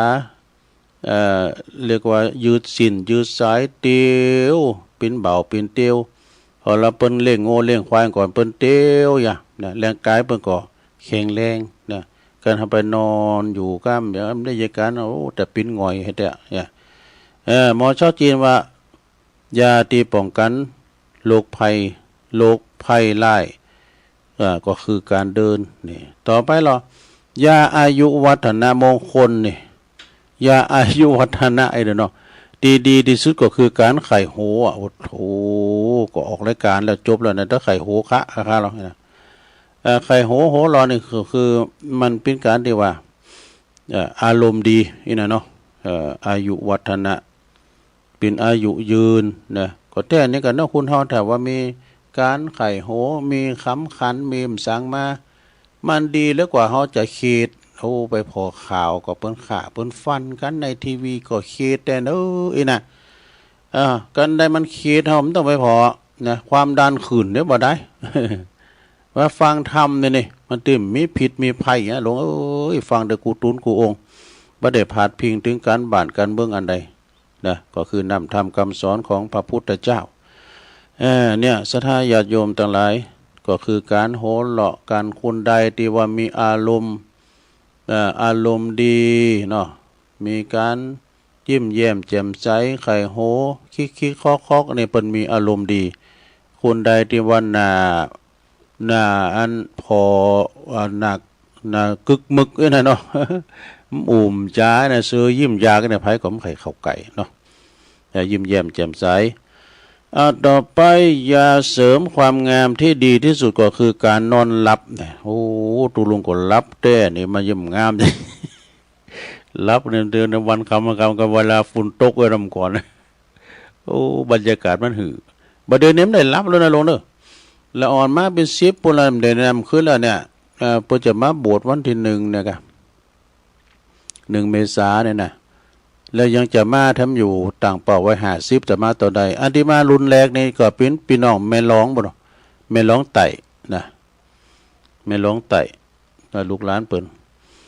ปิกลิกป๊อกล็อกเจ้านี่ตุ่มข้าวหมองเสียงเอ้ยตุ่มข้าวหมองแล้วจะมาบึดทำแดมพุ่นเด้อแค่มาสัก30นี่ก็พอดีอยู่กับ50พี่แล้ว70ปลายกันนี่ เนี่ยศรัทธาญาติโยมทั้งหลายกิ้วเนี่ยเจ้าเนี่ยมินี่นะไปไหนกันบ่ฮู้แล้วก็ยาชูกำลังที่ดีที่สุดก็คือการแช่เท้ากับน้ำอุ่นด้วยน้ำอุ่นนี่ยาป้องกันโรค กระเพาะอาหารก็คือดีที่สุดก็คือการคลึงท้องวะคลึงท้องก็คือรูปท้องเนาะอันนี้จดไว้ตั้งมา63มันของคุณยายจันเรือนใสวะโอ้ขอบคุณแม่จันเด้อแม่จันเรือนใสเวียงตาการสูงมา อันนี้เอามาเราสู่จู้กันฟังเนาะสะท่าเนาะเป็นขอคิดดีๆอยู่เหมือนกันเราเสิร์นสรรหาอันตีดีๆสะท่าญาติโยมจับเตอก็เอาคติธรรมในเน็ตพองที่เปิ้นสูงมากานะหรือว่าเปิ้นมีอันใดดีที่เปิ้นจะเอามาเผยแผ่ก็เอามาหรือว่าเอาธรรมเอาชาดกในธรรมมาเล่าสู่จู้กันฟังก็ดีก็เอามาเล่ากันอันก็ประกาศข่าวสารงานบุญสักหน่อยก็การโบสถ์การเป็กนี่ก็จะมีหลายวัดเนาะวันที่31มีนาแล้วก็1เมษายนนี่ก็ที่วัดพระธาตุดอยน้อยที่นี่ก็จะมีทีมงานของเปิ้นหมดเด้อทีมงานบุคลากรวิทยากรการองค์เทศองค์สังอบรมเนี่ยเปิ้นจะมีพร้อมโบสถ์ก็โบสถ์ฟรีโบสถ์ก็โบสถ์ฟรีหมดนะอาจารย์หมอเปิ้นปิ้นเจ้าภาพบาทผ่ามาหมดวันที่31แล้วมีนาแล้วก็1เมษาก็ตรงกันถึงวัดพระอาจารย์เน้นหลักปัญโยนันท์วัดสันเมืองเด้อเปิดก็จะมีงานตั้งแต่วันที่31นะก็เปิ้นเสกซ่อมย่อมยกนะเปิ้นจะโบสถ์พระเจ้าแถมหลายอย่างเปิ้นจะมีงานมื้อคืนเด้อไฮไลท์จะอยู่ตั้งมื้อคืนน่ะจะเตทำจะสวดมนต์ตันก่อนกันเนาะสวดมนต์ตันนี่เป็นชั่วโมงนะสวดติมเด้อศรัทธาแล้วก็เปิ้นก็จะมีเต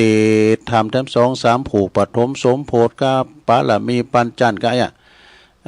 เสร็จจากหันแล้วเปิ้นจะมีสวดเบิกทำเนาะนะการเตทำเนี่ยก็แต่ละผูกเป็นชั่วโมงเหมือนกันน่ะ3ผูกนะสวดเบิกทำเนี่ยก็เป็นชั่วโมงเหมือนกันนะจากคณะพระสงฆ์จากวัดพระธาตุสาลีจอมทองพุ่นแล้วก็เสร็จจากหันแล้วโกนเขาติบทำอีกอ่ะสถาโกนเขามาทุประหยัดเนี่ยตัวลุงในวันนั้นนี่นะเปิ้นว่านะตัวลุงก็จะไปจวยอยู่เด้อนะพอวันได้รับปากเปิ้นนิมนต์ข้ามปีกันนะพระอาจารย์เน้นหลักตัวลุงก็จะไปสงเคราะห์เปิ้นจะไปจวยเปิ้นอยู่ปีแล้วมันได้ไปปีแล้วมาติดงานไหนแต่อันนี้ก็ขออนุญาตหลวงพ่อละนะอันนี้วัดพระธาตุดอยน้อยเปิ้นบวชตอนบ่าย3 โมงก่อนเนาะวันที่1นะบ่าย3 โมงก่อน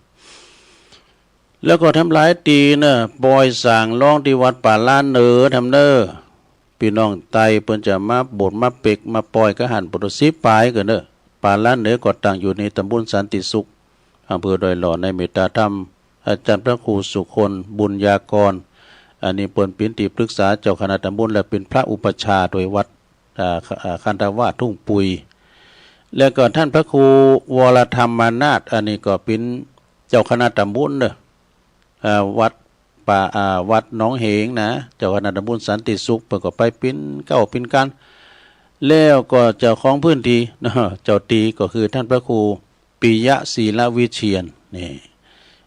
เป็นผู้ติดต่อประสานงานตุลุงก็จะได้ไปช่วยงานอยู่เด้อวัดป่าล้านโอ้พี่น้องไตนี่แห่กันวันค่ำคืนหงเด้อเปิ้นจะเอาขี่ม้ากันเนี่ยเปิ้นกลางจองเนี่ยแปลงพระแปลงอันลูกแก้วอย่างดีแหละแห่กันเป็นงานปล่อยสั่งร้องนี่ปอบโตเปิ้นมาหมดเด้อพี่น้องไตนะที่วัดป่าล้านในวันที่11นี่เปิ้นโกนผมละเปิ้นจะแห่นาค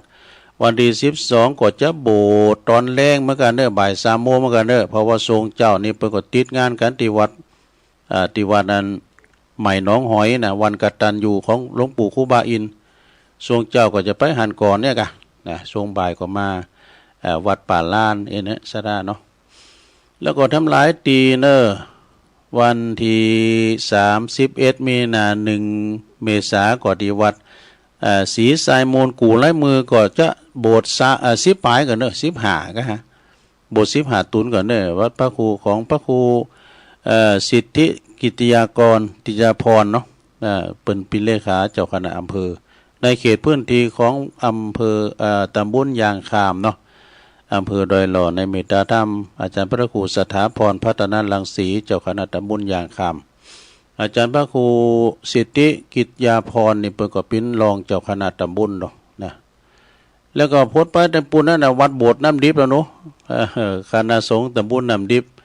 โดยท่านพระครูท่านเจ้าอธิการพิเชษสิริพัทโทพร้อมคณะสงฆ์เปิดจะโบสถ์กันกับวันที่1 เมษายนเหมือนกันนะ31ก็โกนผมเนี่ยเหมือนกันอ่ะโอ้หลายตีหลายต่างเด้อตีศูนย์ปฏิบัติธรรมอำเภอดอยหล่อโดยเมตตาธรรมอาจารย์ไพฑูรย์มหาลาโภประธานศูนย์ที่หันนี้พ่อจะบวช50 ตุนกันเด้อวันที่5บ่เดียวันที่5 เมษาจะบวช50 ตุนน่ะโดนหลวงพ่อไปเป็นอุปชฌาย์เด้อพระครูสาธุกิจจานันท์ไปเป็นพระอุปชฌาย์โอ้เต็มหลายตีเด้อที่เพิ่นจะมีกินมีทานมีงานโบสถ์งานเปียกงานปอยไก่ที่ไหนก็ไปกันที่หันเนาะตังลำปางตังเวียงป่าเป่าก็ได้ยินท่านพระมหาสมชาติเปิ้นก็ประกาศอยู่เนืองๆนะ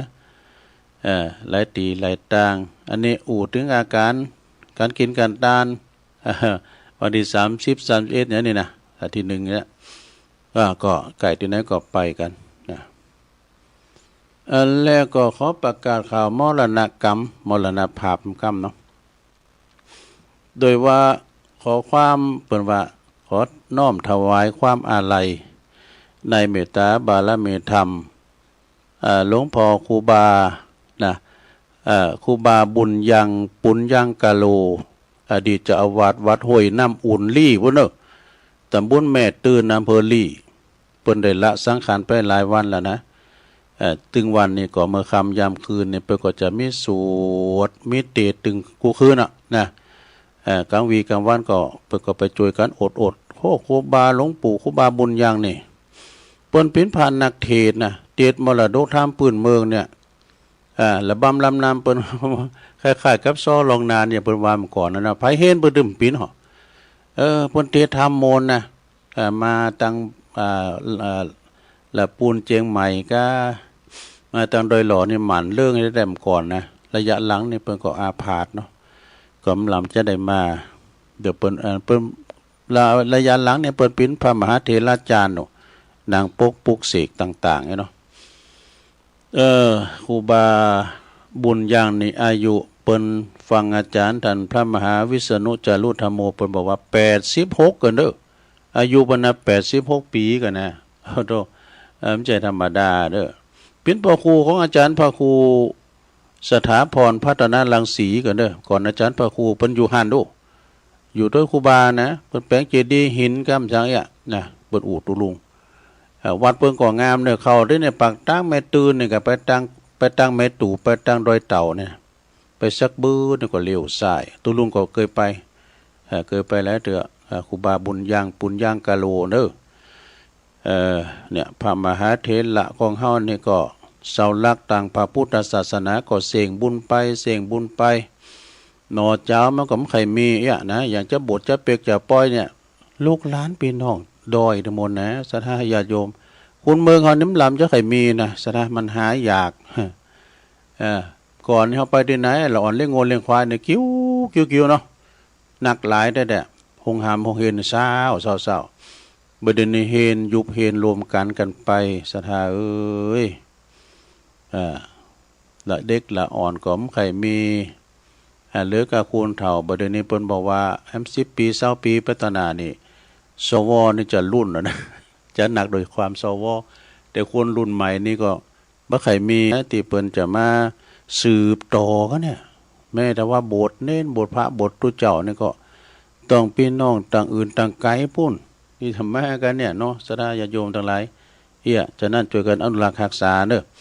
วัดว่าอารามมีตุมีเจ้ามีพระมีเนรก็อนุรักษ์ไว้นะแล้วเดี๋ยวนี้ข่าวก็บึดอย่างนึงอันนั้นก็ตุเจ้าปลอมเนาะศรัทธาเด้อที่ออกโทรทัศน์ทีวีนะซะเด้อก็ตุเจ้าปลอมก็มีนะฉะนั้นจะไปฟังเจอเด้อมีหูไว้หูฟังหูไว้หูเนี่ยแต่ที่นั้นให้ตุลุงวามเจ้าเนาะเอาแล้วศรัทธาญาติโยมทั้งหลายตุลุงบริหารเวลาเตือนท่านพระครูมาก็คงจะสมควรเวลาเนาะ จะได้น้อมนำเอารายการนี้จากล่าศรัทธาไปก่อนสินหนาจันหนานี่มันจะจับวันจันทร์เนี่ยวันที่31ก็ฮะเนี่ยวันที่32ก็วันที่วันที่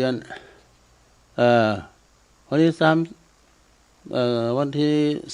31ก็เป็นวันจันทร์เนี่ยขอลารายการเนอะไปช่วยงานพระอาจารย์เน้นหลักวัดสันเหมืองบ่อยู่ปุณณวันคำเพราะขึ้นหงว่าวันถือว่าวันนี้ชดเชยก่อนแล้วกันเนาะจันหนานี่ก็จะได้คืนลารายการน้องเจเนอะคืนลารายการวันจันหนานี่แต่ว่าพรุ่งนี้มาอยู่พัดศุกร์เสาร์นี่มาโหลดเลยมีงานทางใดพัดศุกร์เสาร์จะได้สอธรรมมาติดเนอะพวกเจ้านะศรัทธาญาติโยมทั้งหลายมามาใจว่านี่หากว่าพิษพลาดประกันได้กุมาไปพองไอ้นะนานเข้าใจก็ไอ้นะไอ้นะเตะน้ำเตะธรรมมันก็ไอ้นะก็ขอสุมาอภัยครับปนหน่อยปนนานปนจานหนักปาดบัณฑิตทั้งหลายด้วยเนอะถ้าว่าอันใดดีก็เก็บไว้เนาะศรัทธาญาติโยมนำรายการจากลาไปก่อนสัพปีติโยวิวาจันตุสัพพะโลโกวินาศตุมาเตภวัตวันตรายโยสุขีติคายุโกภวะอภิวาตานาสีลิสานิจังวุธาปจายโนจัตตาโลธรรมาวัฏันติอายุวันโนสุขังปะลัง